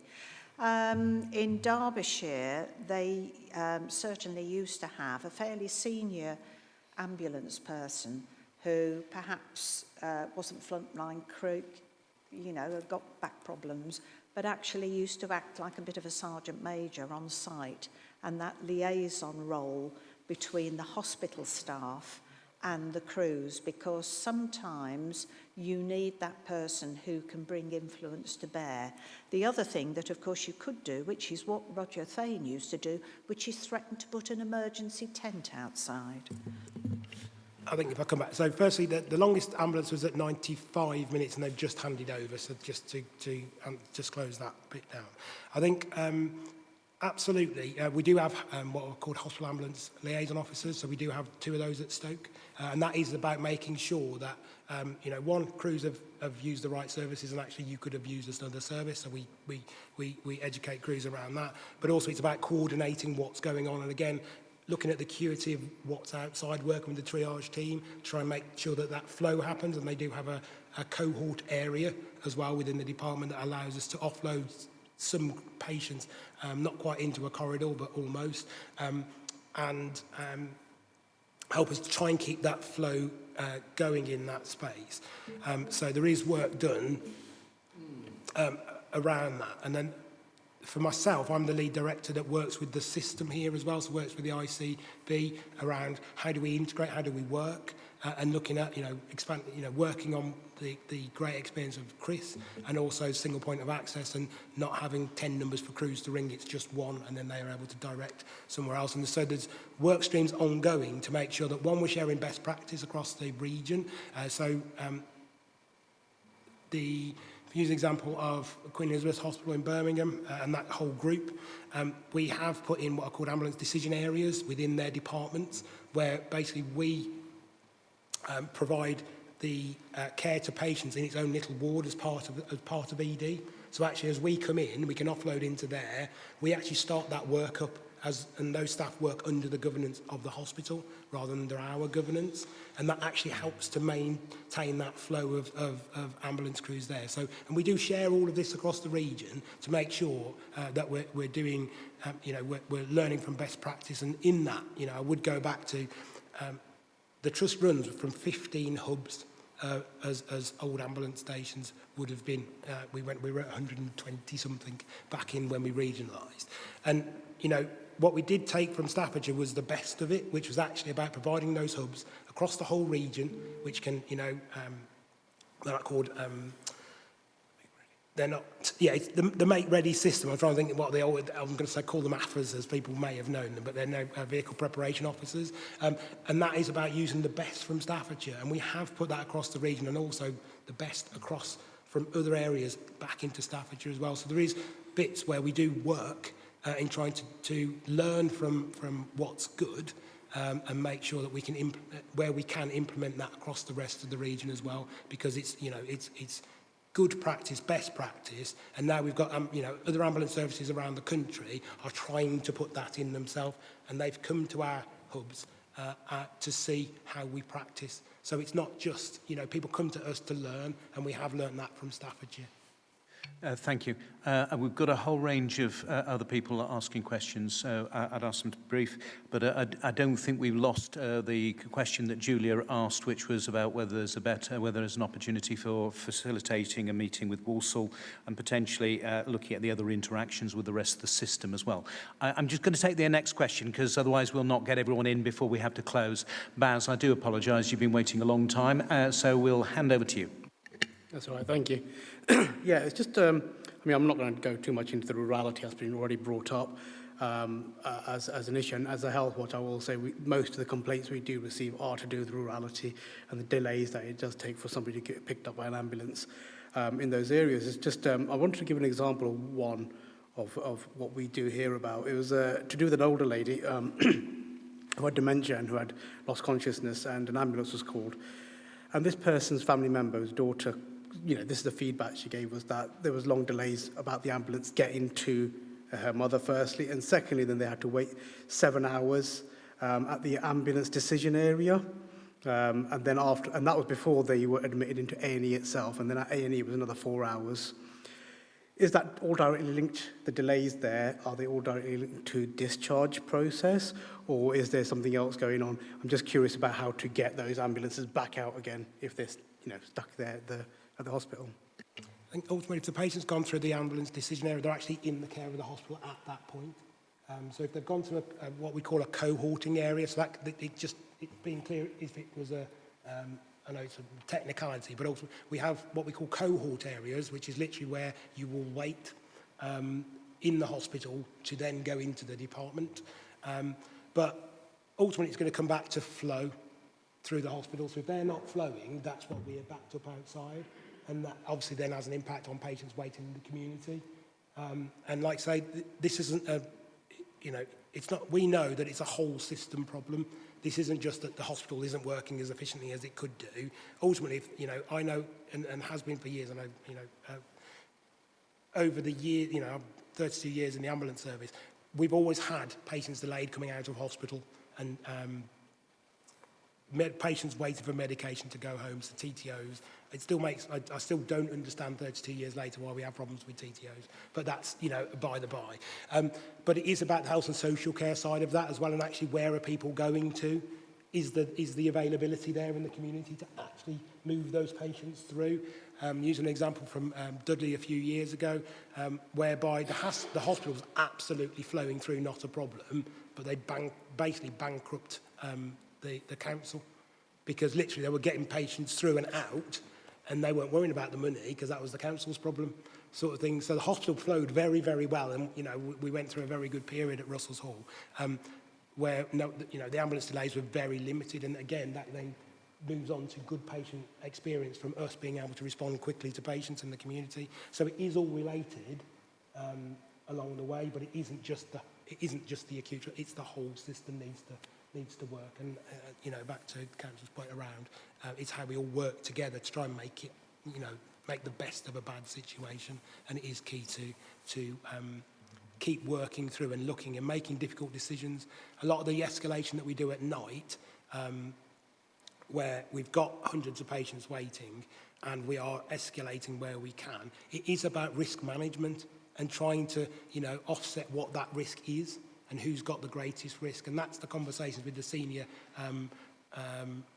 execs at a hospital or community or the ICB is around how do we manage this risk collectively together to do the best that we can and get through this evening, no wonder, what we're going to do tomorrow morning and then onwards from there as well, because it isn't just a one-day thing. It does take a number of days for that to recover itself as a system.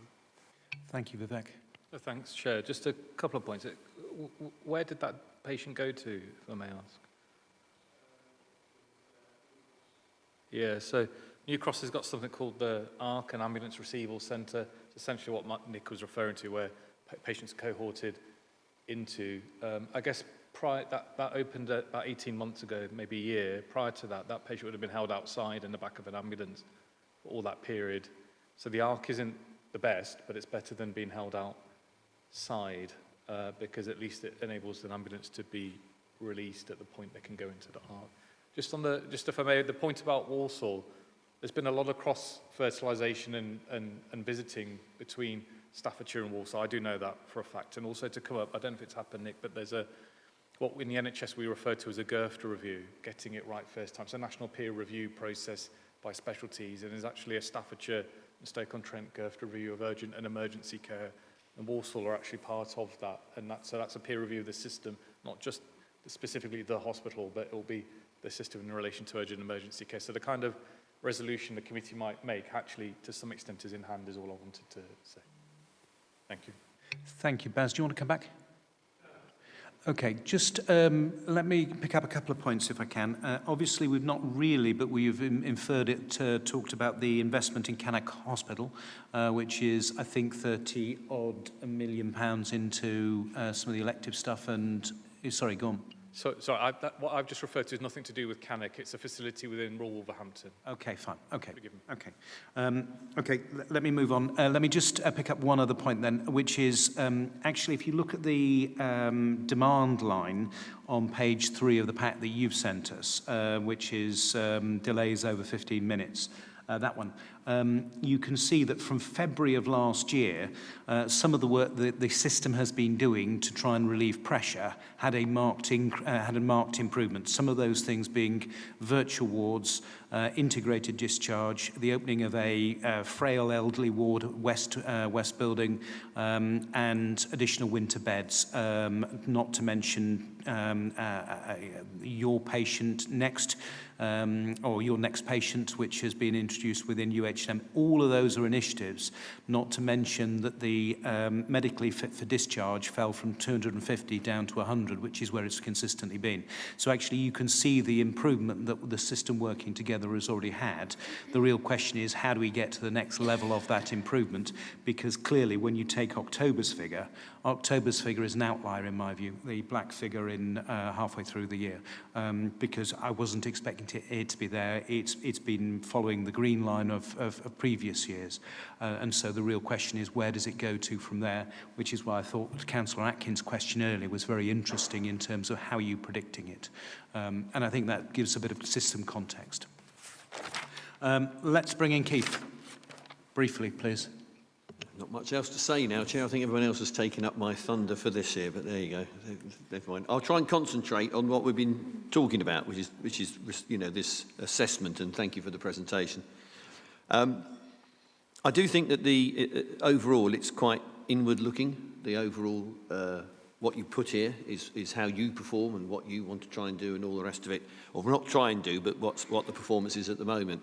I think what we need to concentrate on is what we can try and do in the future. You've mentioned a review, you've mentioned other things like that, learning good practice from other areas and all the rest of it. Thus, I think that some of the statistics you brought here could be broken down. I mean, okay, you've done Staffordshire, but we would like to know how you perform in other areas as well. Now, that's not to be nosy, that's just to find out how we and you are performing as a collective in terms of what we might suggest to you to try and improve the current situation. That's not a slow on what you've done today. It's just that that's missing information. We can't compare ourselves to the other operational areas that you're in charge of. Does that make sense? If I just take that point, what we've provided is what we were asked to provide. Yes. If you want more information, that's not a problem. Right.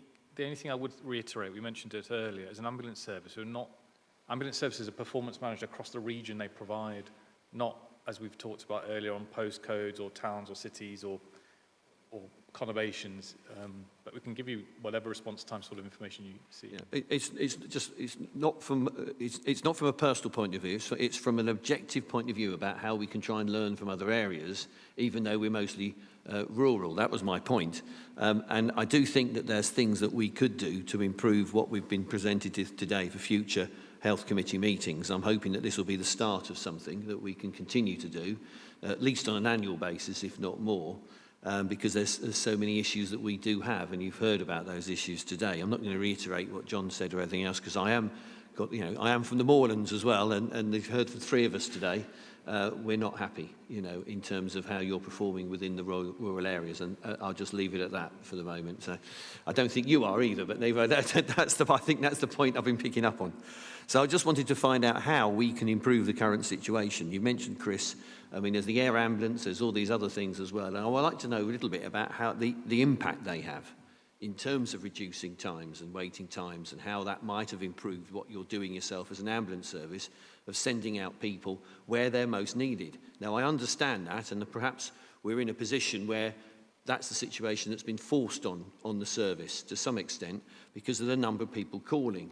And I noticed the one question I do have is, and it hasn't been analysed or anything else like that, in December the waiting times are 15, 20 minutes and everything else like that. In January they crashed down to 7 minutes. So why is that? Why are the waiting times, so bad in that particular month? I think we need to start looking at those sorts of questions to try and help all of us understand the pressures that you're under, but also ways of being able to improve it, and whether we can, from what we're looking at the moment, through the development of Chris. I still think first responders is a good response. I know you spent today that it's down to training and everything else, but I do think that community-wise there's more we could do still. I think that the first responders were fantastic. They were in Brown Edge, they still are in other areas like that. And they feel partly let down themselves because of this training issue that's occurred. And I think that wasn't properly explained, and it wasn't explained to us until today. I think you've explained that now. So I've got more information about why that was, but I didn't have that until today. So there are holes and everything else. So all I'm saying to you is that I do think that we as a committee need to work a bit better on what we've got here, how we can look at where else you operate and how we can bring some of those good practices in. And otherwise, there might be some good practice we do that they might be able to learn from. I don't know, within those areas. But I do think that there's a lot further to go. I'm interested about how the fire service are going to respond as well.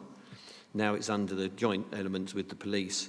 Because in Ibstones, there's a fire station. If some of those had some training, it could well be that when someone has a heart attack or something else there, is that one of those members is called up if they live local. I realise that not all fire people live next to the fire station, but in Ibstones there is a fire station. Okay, let's not cover old ground, But please. anyway, okay. So all I'm saying to you is that there's little bits and pieces I think that we ought to try and do, look at comparisons and make it so it's more understandable about where you're coming from, so we can then make better, more constructive comments. Yeah. Okay. So I'll try and answer fairly succinctly there. So I think the first thing to emphasise, we aren't the commissioners of the service, we are the providers. So the amount of resource we get given is allocated by the commissioner. If they choose not to give us as much as we think we need, that's for the commissioners to justify. I think, for what it's worth, having been a commissioner of the ambulance service, I think it is under-resourced. Now, there's two things that are going on here, isn't there? If you lose, on occasions, a third of your resource to waste, that's not going to deliver you anything. If productivity is dropped by more than a half, that's another explanation. So I think the two things that we need to understand better is the handover delays losing nearly a third of our total resource and the productivity losing half of our resource. Now, whilst it's nice that we convey people to alternative services, my challenge is, why do people feel the need to ring an emergency ambulance service, for example, for a blocked catheter or a fall or wound care, or because their pizza hasn't been delivered? We've got to get all this irrelevant calls out, because what I've seen being involved with the ambulance service for 15 years, the serious stuff, the major trauma, the cardiac arrest, they're not really going up in numbers massively.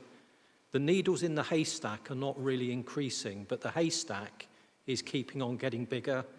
So the job of finding the needles in the haystack becomes increasingly more difficult, and inevitably people will wait longer. So my plea, and I can be a little bit outspoken, is do not measure us on how big our non-conveyance is.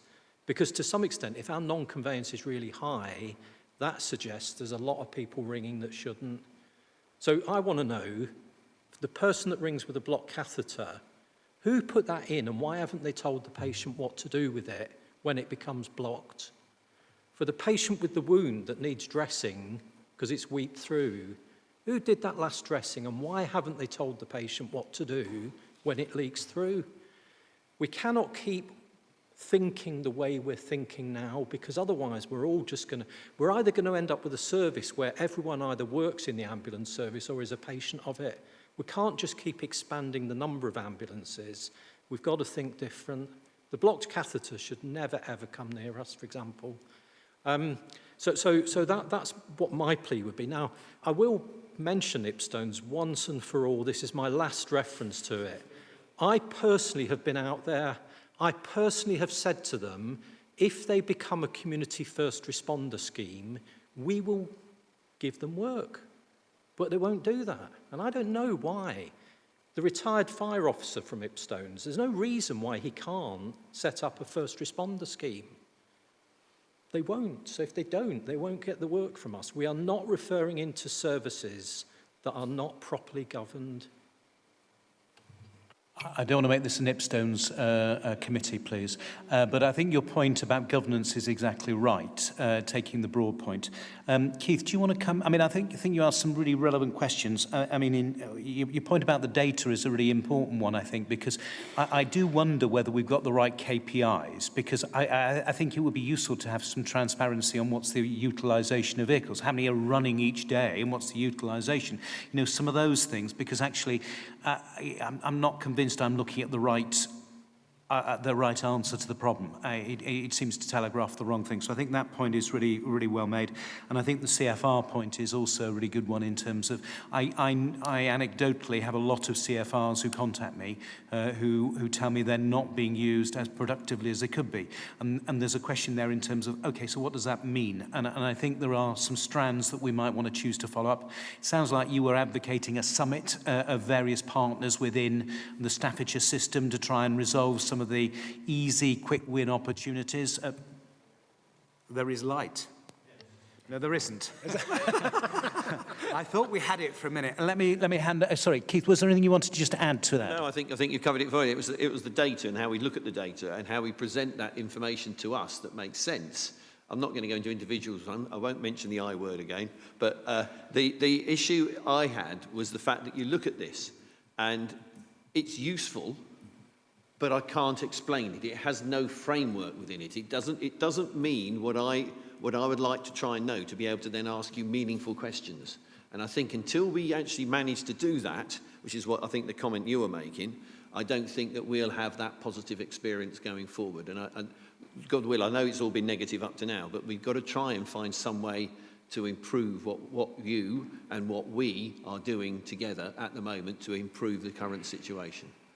Yeah, I hope that makes sense. Yeah, I hope people don't take this as a negative session. We have to be asking the questions that our residents are asking. So I have no offence at that. It's just making sure we get to the bottom of where we think we are and sharing a common language. Nick, did you want to come in? Yeah, I was just going to, I think it's probably more the question on the CFR. Like I say, I'm meeting with the Commissioner early part of December just to go through what that looks like with the fire service. Mark's absolutely right, though. We have been clear with all of the fire services across the region around what is the requirement in regards to that. And it is all down to the governance, to making sure that if we are responding somebody to a patient, we have very clear governance in place to protect the patient and the responder as well, and making sure that we're able to do that. And that is at the heart of what we do with the community response in that space. And absolutely, I've been taking notes around, from councillors' comments around, data and those sorts of things as well. I'm more than happy to provide that. This pack that we've got here is obviously designed for Staffordshire. There's one of these for each of the ICBs. We can send you that very, very simply and make sure that, so at least you see that correlation across the region. Yeah, we'd appreciate that, I think. And the other thing is, obviously, we've seen your quality accounts because we commented on them earlier in the year. Keith? It was just the one example I just picked out was why is it that the waiting time is double in December in relation to January? And finding out the reason for that could help out with it, you know. I mean, that's Yeah, and that again is about how we work with as a whole system. So in some respects, it might be that there's something where we bring the system partners together and give you that built picture, almost. You know, what we tried to talk about was Yeah, and in fairness, we have done that previously. We just thought we'd tackle this situation a different way around this time round, to just try and shine a light onto things. Don't forget, the flu peak came early last year in December, which caused a lot of hospitalisation and a number of critical incidents. And then there was the increasing capacity that I just referred to in my last comments. Julia, very briefly. Yes, thank you very much, Chairman. You know, just to clarify, the points were made about delays to discharge. Fortunately, in Staffordshire, we've got an integrated system, and delays to discharge, I get very regular updates, isn't an issue in terms of those requiring assessment, potentially for social care or reablement. There are other discharges that should be able to go home, and TTOs are a point. I think one of the things that I'd like to say, and the committee may well want to look into this later on in the year, is that I've been analysing data of admissions from nursing and care homes. Because this is an area where, when you look at some of the data, there are some care homes with a large number of admissions, and we're looking at whether, with NHS partners, MPFT for example, we can actually provide some additional support to these homes. I'm working on the principle, yes, I want people to get the right care in the right place, but for a lot of elderly people being rushed into hospital in an A&E department, probably for a few hours, to be discharged with some antibiotics because they've got a UTI, is a very traumatic experience for them and a waste of resource. So, you know, to you as an ambulance service, you know, we are as proactive as we possibly can be. Adult social care is what it is, but we are part of the system. But to let you know, and I think that's the thing with data, you need to be able to extract bits and actually, bit by bit, eat away at the problem. It isn't one solution, I think you've said that, but if we can help you to reduce demand by 10, 15 calls a day with other work that's going on, that's the difference between you being able to cope and not cope. Thank you, Julia. Really useful intervention in terms of an offer from one part of the system. I'm pretty sure, not speaking on behalf of the other parts of the system, that there'll be other system partners who'll be very keen to get round the table and hold that summit that I've just referred to. Can I just move on to sorry, and there is a secondary point, which is we've not really got into stats on the percentage of people conveyed and not admitted, because that's an interesting stat, I think. And I think Julia makes a really good point about the frequent flyers in terms of where they are. Can I just move on to Jill Hood, because otherwise we're going to absolutely run out of time. Jill. Thank you, Chairman. I think just about everything I was going to say has been said, but I will just give my input. You said ARC isn't the best, but better than waiting outside. And this is exactly the problem that I have in my division. When the ambulances are called, I'm quite often there at the residents' home because they call me and say, help, can you help? We've called, it's not come, it's ages. When the ambulance arrives, I always find myself saying to them, please don't take them to Stoke. If it's a stroke, that's different. I always say, please take them to Stoke. But if it's anything else, I always say, please take them to Stafford, because I know that they're not going to be sitting outside for hours and hours waiting for treatment. And in both hospitals, they get the best care. But it breaks my heart. I recently had a colleague, a Stone Town councillor, who was 8 hours waiting to get treatment, 4 hours outside, and then they rang me to say, oh, great news, he's inside now. You know, that's not great news to me. I think it's dreadful. I think the older the patient, it seems that it's the longer the waiting time. It's as though there's not an urgency for those people, and they normally are elderly people that I'm called out to. What worries me is two things. You've said 13% actually don't need an ambulance. That's an absolute disgrace. But on the other hand, the four of you were nodding away when you said, there is no need to ring an ambulance for someone with a blocked catheter. Believe me, I've sat with a number of patients in the early hours of the morning, in their 80s and 90s. The pain that they are suffering is excruciating. And I understand that what you're saying is that there's a failure in the previous care. That shouldn't have happened. But please, don't deny these people something as basic as that. Sorry, it seems. Can I just finish? I will listen to you. Can I just finish? It is becoming the norm now that people say to me, "We rang an ambulance at 5 o'clock. It's gone 10. What should we do?" And I say to them, "Call them again."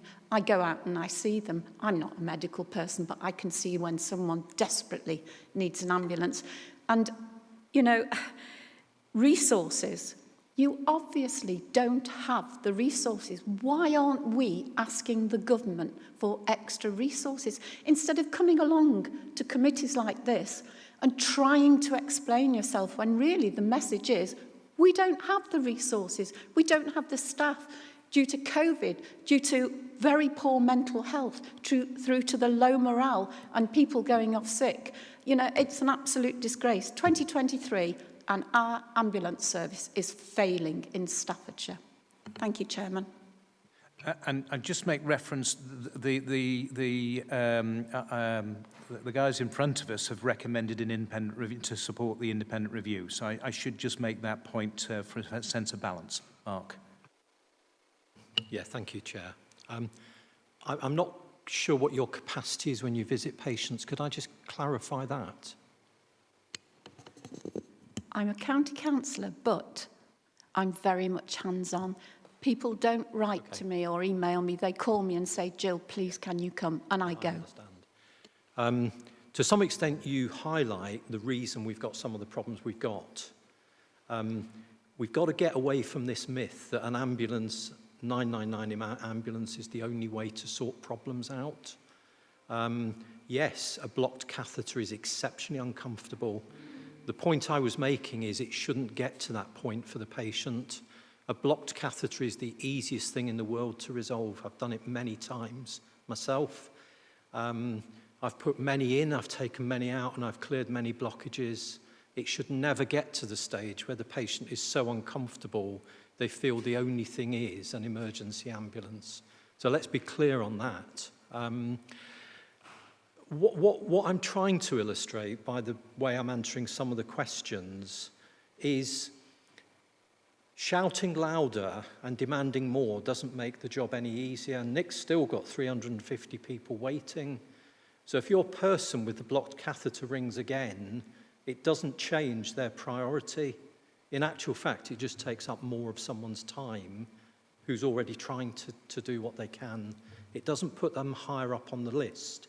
So I think Nick said there was 9 category 2s waiting for a response with 11 ambulances at hospital.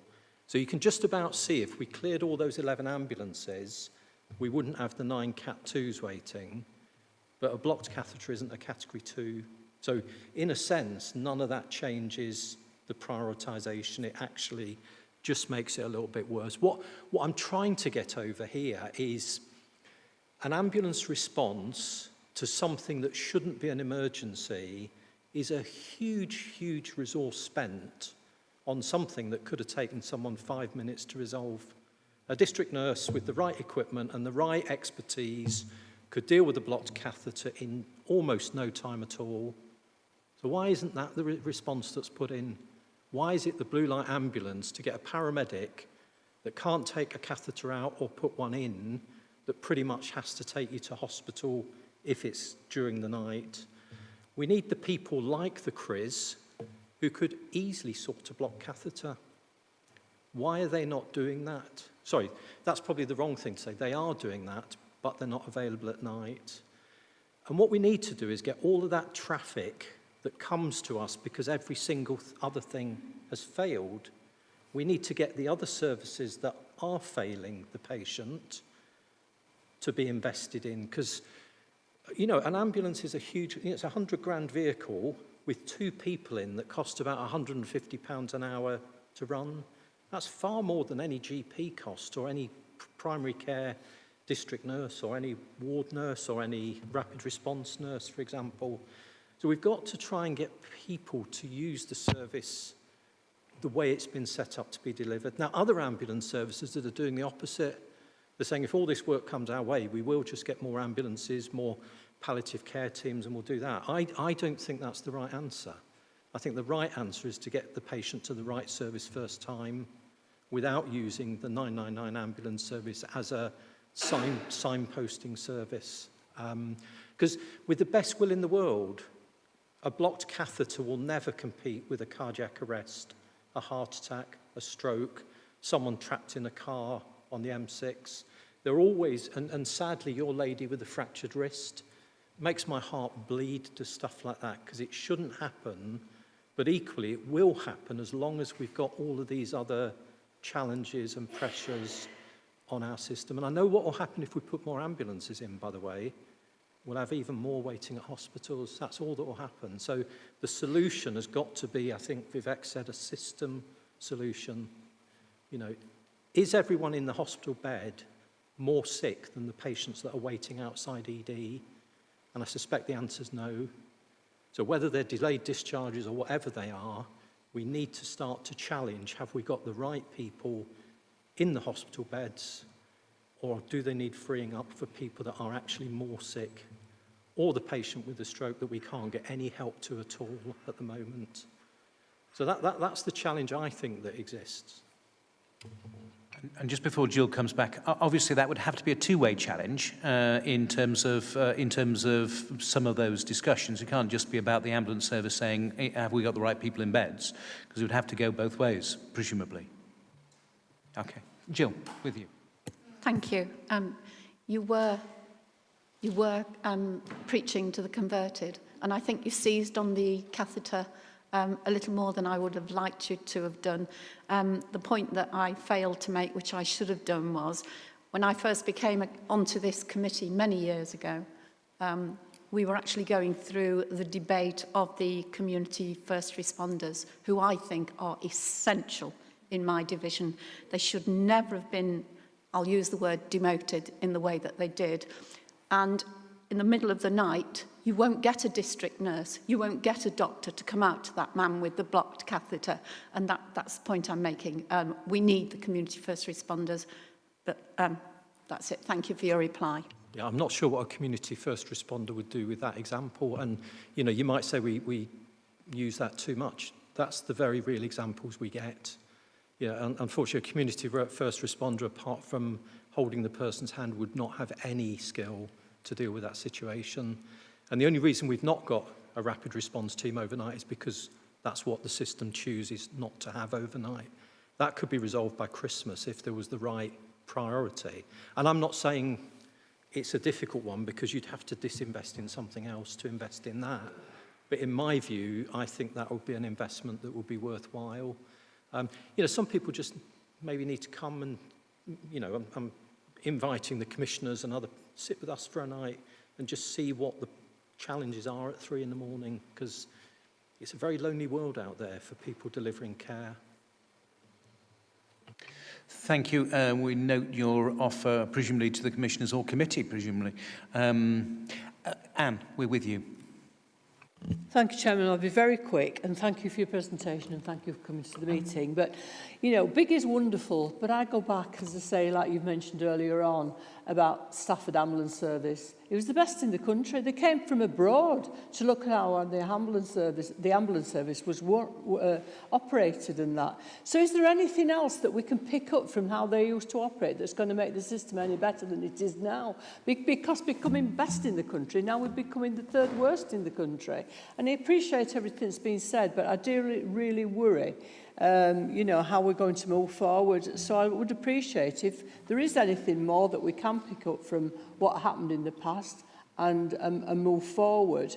And I pick up what other councillors said about the community first responders. I think they've got a big part to play. And picking up Councillor Jessel's point about care homes and that, you know, if there's more work done in there between people that have got some knowledge to prevent people having to go into hospital and that, and reduce ambulance services, that would be great. Can I just mention also that mid-staff, and you did mention it earlier on, it was due to health in-care services in the hospital, not the ambulance service. Thank you, Chairman. Vivek, I think I'll just start off, and I think other colleagues will chip in. I think the comment's predicated on being able to turn this around, being within the ambulance services gift. So if there's anything we could do in relation to what happened in the past that could make this considerably better, well, that suggests that's sort of just within the ambulance services gift then. And I guess the scale of the problem is telling us it's far greater as a problem than just within our gift.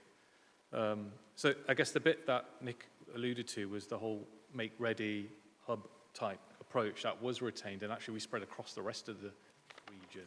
So that point about having a hub that had all that resources in there to make sure that we had non-clinicians looking after vehicles on a much greater scale, had then the capacity to keep vehicles coming in and coming out, and that sort of inherent internal efficiency was picked up from Staffordshire and was rolled out. I guess the other thing I would just say around the first responder stuff, I think we probably covered that at length. I wouldn't wish for us to go back over that. I think there's definitely huge variation in the care that's given and in processes within health and social care. That's a fact.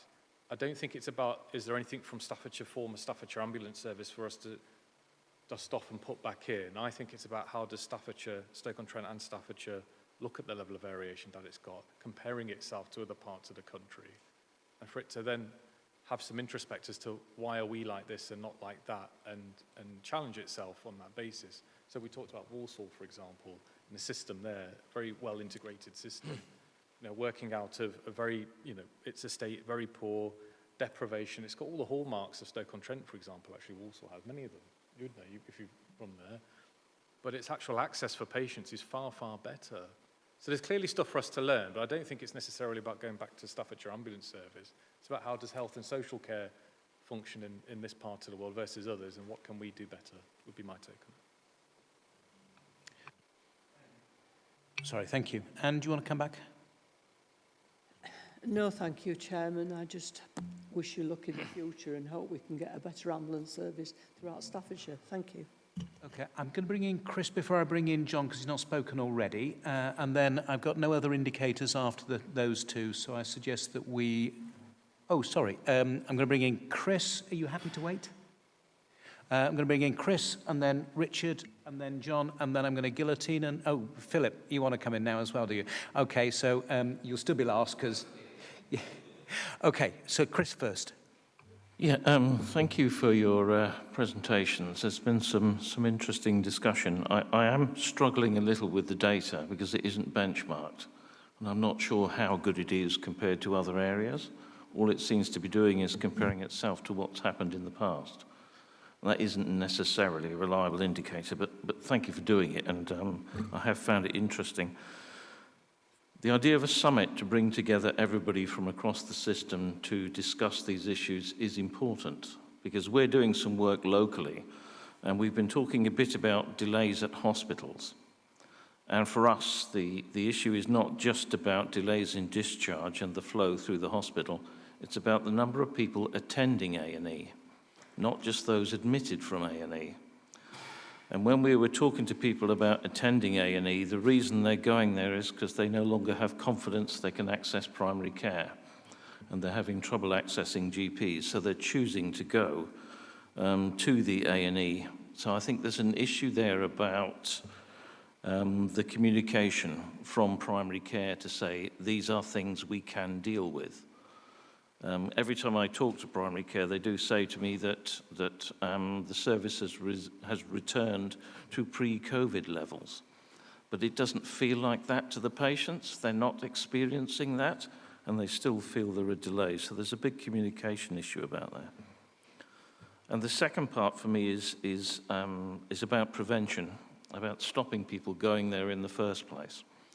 And I think some of the disinvestment in some of the public health programs and some of the prevention services, I think, is doing us a disservice in the long term.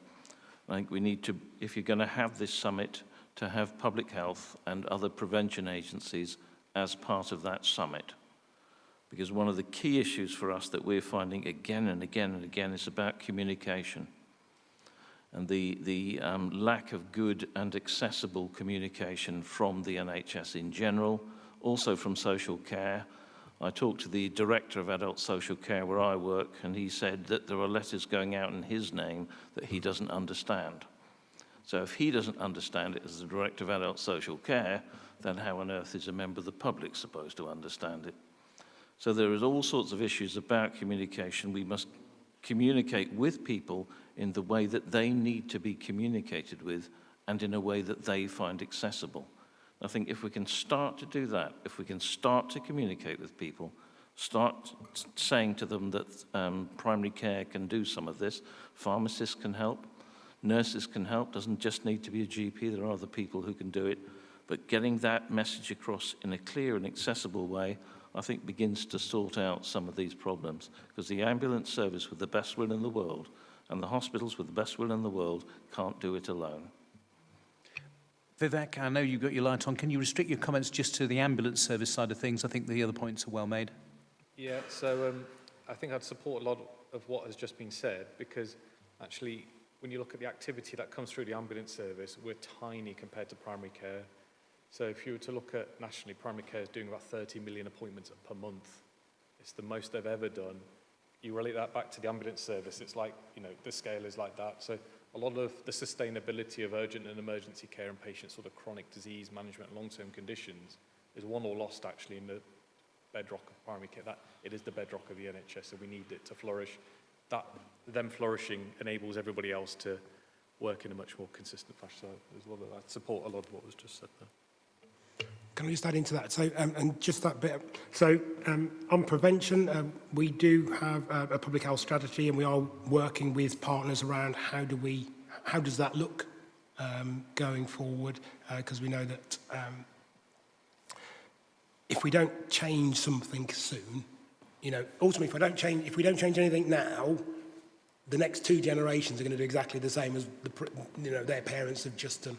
So actually, this is only going to get worse if we don't start putting something in to try and help the whole system and people helping each other in that space. I am part of a working group with all the CEOs and the accountable officers around, and that is for health and social care, about what can we do. So one, we've had a few going in for this winter, and Chairman, you've obviously gone through a lot of the initiatives and ideas and work streams that have been put in place to support this year, and I've been part of those conversations going forward. And as councillors said around, we have got a high-intensity service user management team now that also is looking at our data, working with the local councils and health around identifying the nursing homes that frequently use us and what intervention and support we can put in place collectively around that. Obviously, GDPR has brought in some different challenges around what you can and can't share around that, but ultimately by funding the high-intensity service users, we're able to actually work as part of the system again in that. So there is work going on. It's not instant, but there is work going on to make sure that we continue to build on that working together.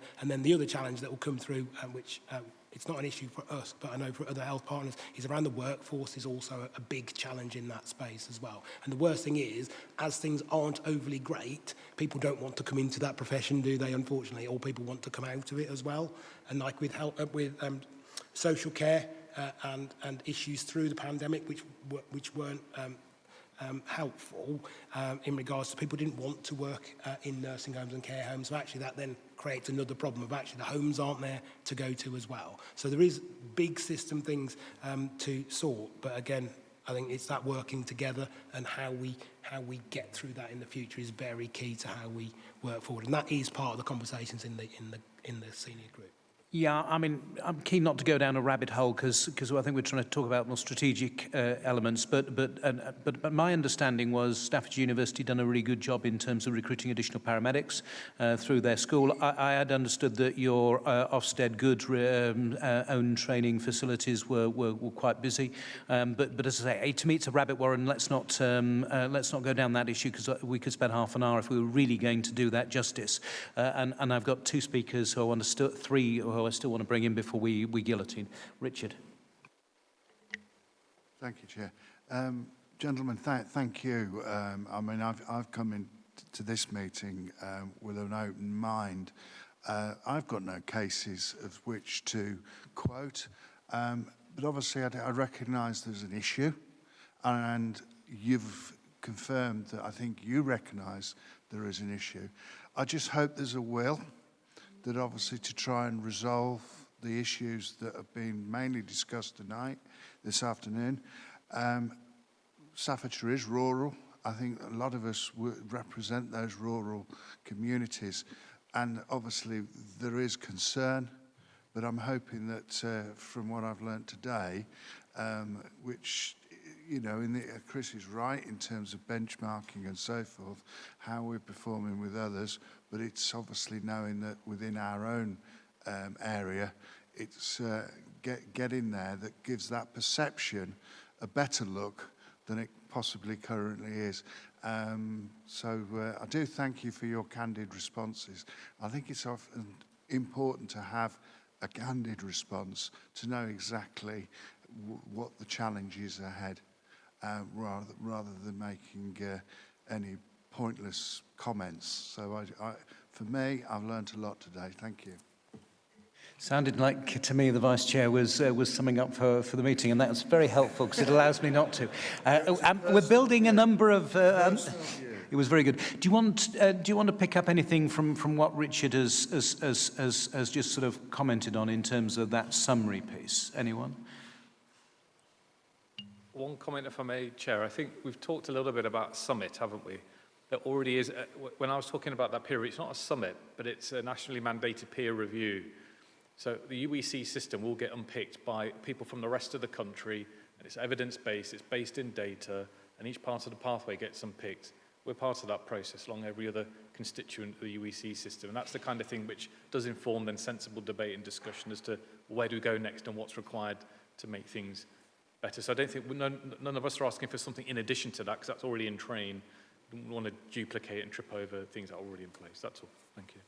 I think where my head was going to, and we need to sort of take a committee decision, was actually I do think there is something that would be beneficial from a system perspective, pulling all system partners together to create a summit which runs alongside both your independent review and your peer review from your national peers. So I do think there is something that we're suggesting, but I don't want to speak on behalf of committee until we get there. So let me get to the last two speakers, and then we'll take our view in terms of the strands of activity, because I've got 9 so far. Philip.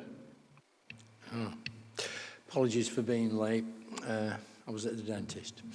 And I've sat and listened to, to what's been going on. I was on Health Scrutiny 20 years ago, and this seems to be very, very similar to what was being discussed then. And one of the key differences is, from benefit members of other members, Roger Thane treated everything as an emergency call when it came in, whereas today, and he was still having those cats up trees and all that sort of thing. And today, the triage seems to be very important in sorting out what's urgent, emergency, and purely frivolous. So there is something around that. So that led me to think, and he had the same problems about, was mentioned about an emergency tent, urgent tent outside the hospital if they didn't admit, but there were the same problems about getting discharge out of hospitals. So the system has got very much the same problems that it had, to my mind, 20 years ago, or the same issues. So it reminded me of watching Burton Albion play Manchester United in the FA Cup, and the ball dropped between 5 players, and they all stood and looked at it, because the Manchester United players stick the foot on it in case one of the Burton Albion part-time footballers broke his leg as he had a go at it. And the Burton Albion ones were expecting Manchester United to just boot the ball and score. So I think everybody's standing around a problem which is that needs to be addressed. The solutions are short, medium and long term. Has to be. Short term, you've got problems about getting people into hospital. We're heading into winter. There'll be all the usual press about delays and everything else. I noticed the other day on television there was NHS Futures announced, which is something which has been going around local government and the health sector for a long time, called the shift to the left. And I noticed he actually said it's the shift to the left, and I thought there's nobody watching that apart from maybe about 10,000 health professionals would understand what it's about. And that's something, Chairman, that I've been batting on at this committee for ages about the role of local government in keeping people healthy and keeping them out of the clutches of the ambulance service and everything else. So medium term, we probably need to concentrate on what our day-to-day work is as a local authority and the districts as district local authorities in keeping people healthy. We've also got a key role in the medium term and possibly in the short term of using our communication channels to help the ambulance service think about what they wanted to do. We'll all, as county councillors, just received an email saying there's a survey going on. Please tell your contacts. Longer term, we have there's so much money swilling in the system. Longer term, we have to be looking today at things that could help that. Who knows where artificial intelligence will go? I've been watching, you already have phone, you'll have something ring up and you say, why are you ringing us today? And you say the word and the robot, because that's what it is, answers back, are you calling about such and such? I was at a conference a couple of weeks ago where 80% of their calls that came in as urgent were channeled out, probably a visit to the pharmacist, a call to the housing or something else would have diverted that call and saved the key part of the organisation a lot of time and money. That was at the local government strategic network conference, which is run by a media company of all things. So, there's things out there that we should be looking at. And maybe your summit, I could almost write the agenda for you, because it'll be short, medium, long-term solutions and workshops based on those three. But some of it's even more urgent, because next month, December, January, February, we've ended into the flu season and all the rest of it. I've had my flu jab. And also things that unintended consequences in this time of tightened budgets. If local authorities start cutting back on gritting budgets and don't grit footways or the bits outside the supermarkets, the ambulance service will be having an increased amount of slips, trips and falls and broken hips and all the rest of it. So there's some short-term urgent stuff that I'm sure you've not been able to say today, and you might have said it in the first hour. But my contribution, Chairman. Thank you. Thank you, Philip. Who's reaching for Mark? So I'll come in. I mean, those comments are noted. I mean, I think we're a long way from having robots answering phones. I think we're a long way from self-driving ambulances, for what it's worth. But undoubtedly, in the future, we probably will have those things. I wish we could go back to the old Staffordshire days. Activity was 1/3 of what it was now. I think we would be sat around waiting in lay-bys and be able to respond a lot better if our activity was as low as it was in those days. I think it's 1.3 million incidents a year now, isn't it, that we deal with. There isn't the headroom for having ambulances sat around anymore. Even if we eliminated handover delays, those ambulances have still got a patient to go to. So, I think even if it was the good old days in the past, I don't think we're ever going to get back to there. We didn't have patients living to be 100 regularly. Our patients that we go to regularly, they're over 80. Talk about population being, over 60. Our patients are 80, 90, 100 etc. And the workforce is getting older as well. Sometimes, you know, that we've got people that are in their 60s, 67, still working. That poses challenges. So, you know, things are not getting any easier. And I do take on board the comment that was made earlier about, you know, let's stop looking behind us and start looking to the future. Not quite those words. But if we're constantly looking in the rearview mirror, saying how great it was in the rearview mirror, we're probably going to miss the front view as to where we're going. I think the one thing we probably are agreed on a lot more than it feels, because I haven't sensed, you know, the comments the councillor has made, I see as very positive. But I do think we've got a very, very important need to do something quickly, because I don't think we've got the headroom to wait for the medium and long-term solutions to reap fruit. I think there's an immediate here and now as to, you know, we're limping from one winter to the next, and, you know, we haven't had the catastrophe that I thought we may get last year, but we're certainly we're not out the woods by way of having a service that, well, I don't think there's anyone in the room that's saying we've got the perfect service or even the near perfect service. I think we're probably all on the same page by way of recognising that we've got a long way to go before we've got a service that the people of Staffordshire and indeed other counties that we serve actually deserve. I do think, though, as well, the message I go away with is we ain't going to solve this on our own. We've got a lot of partners that need to come round the same table. The public as well, you know, they've got a part to play in the solution, because, I mean, to some extent, they're getting the service that they demand, because it's not us that are telling them to ring when it's not needed, but some of them are.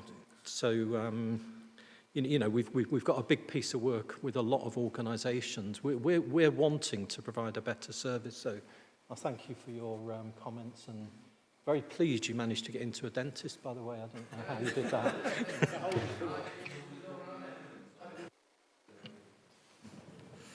Thanks, Chair. I know we're not trying to reflect too much, but look ahead. I was in a planning meeting where there was an urgent emergency care planning session. It was around the placement of the walk-in centres and that sort of thing.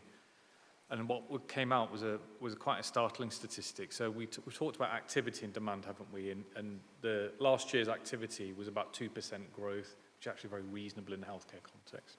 What was quite a shocking statistic for me, though, was the growth in the numbers of over 85-year-olds in the population, which had grown by over 20%. So we talked about older people waiting. I guess if we're thinking about the kind of strategic view of health and social care, it is very much around frailty and older people. That sort of growth in over 85-year-olds with all of the complex care needs that come with it and chronic disease and frailty is a huge bite at the kind of resource cherry that we need to get around, because that group of the population absolutely needs the health and care that they require and they deserve. And I think frailty and the growth in older people is perhaps what's caught out health and social care, actually. That was a startling statistic, 20% growth, and that's in Staffordshire and Stoke-on-Trent. Of over 85-year-olds. Thank you, very useful. And as ever, Philip comes with a different perspective, which I think is very, very useful in terms of just looking at different timelines and taking that more strategic approach, because the sooner you try and sort out tomorrow's problems, the more opportunity you have making a difference to them. So thank you for that. Last speaker on the subject. John, please be brief. Thank you, Chair. I'll play nice. Thank you for giving me the opportunity to speak. And gentlemen, I really do want to apologise if my passion earlier came across as disrespect. None was intended.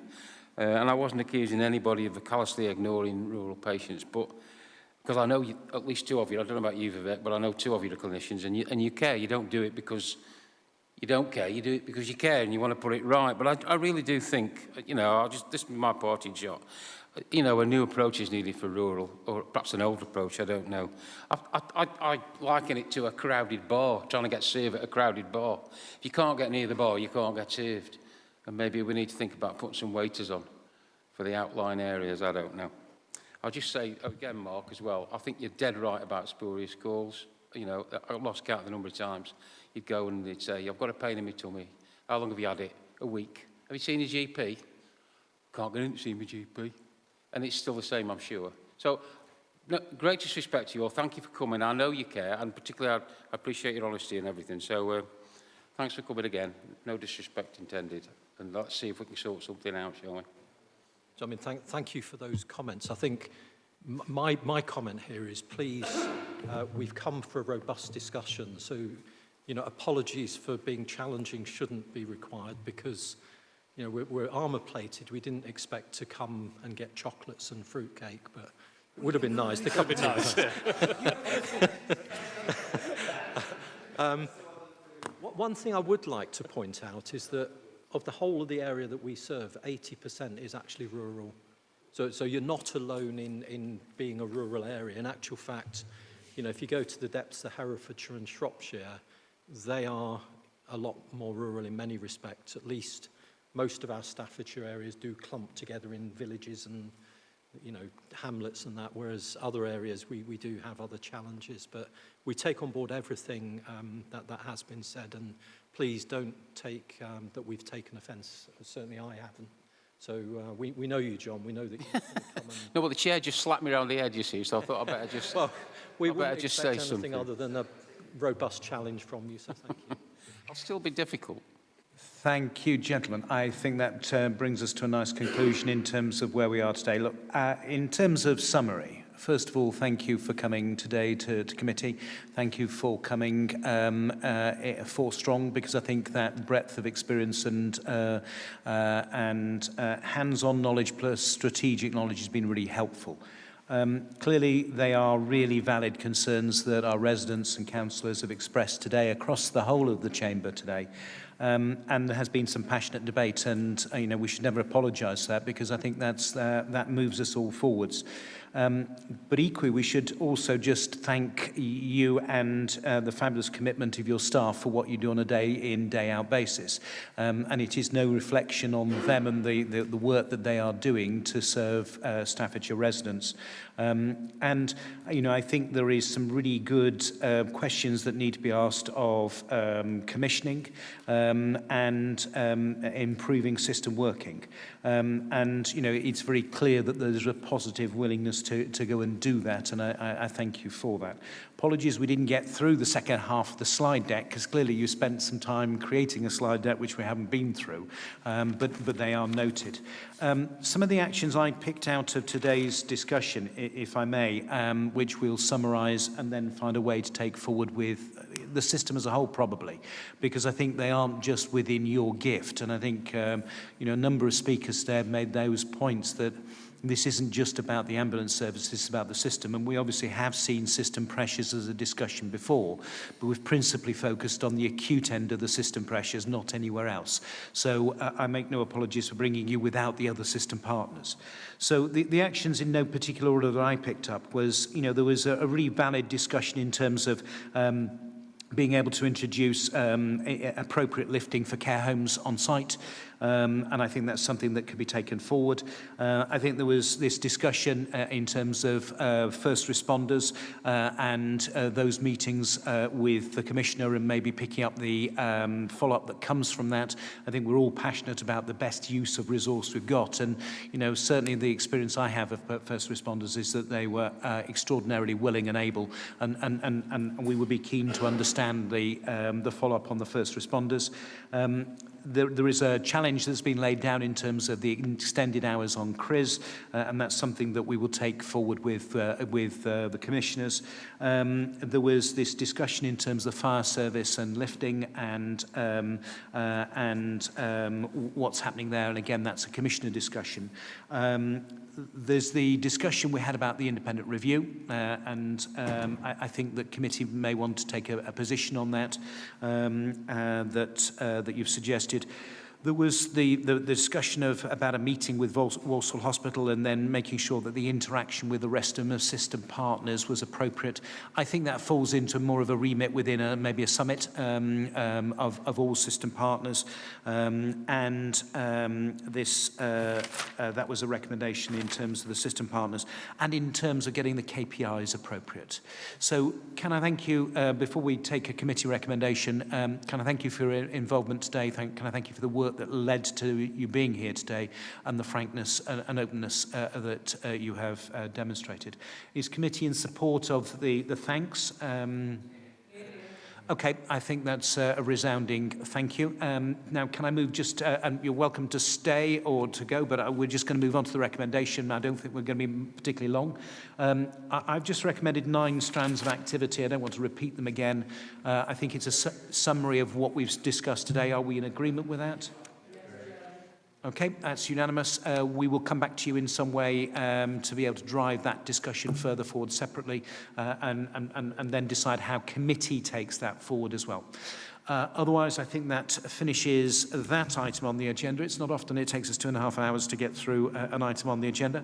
There is no exclusions of the general public, but we are meeting as a committee again in a week's time at the rather odd time of 12:30, and we are meeting in Newcastle, and we will circulate to committee members directions and location and car parks.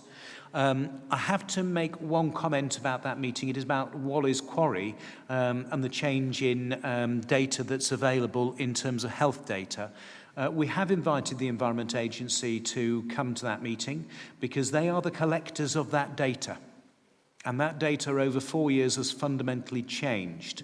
The Environment Agency at this moment in time have declined our invitation to come to committee, and we are in further discussion with the Environment Agency, and I sincerely hope that they will take on board that they have a duty to attend a statutory committee. Whilst I'm not expecting them to talk about health matters, their role in being able to talk about the data itself is fairly fundamental to the rest of the discussion, and I hope that they will take every opportunity to review their position and attend Staffordshire's Health Committee to be able to discuss the impacts on Staffordshire residents' health. Thank you. Does anyone want to add anything, or shall we finish now? Thank you for your attendance today. We close committee.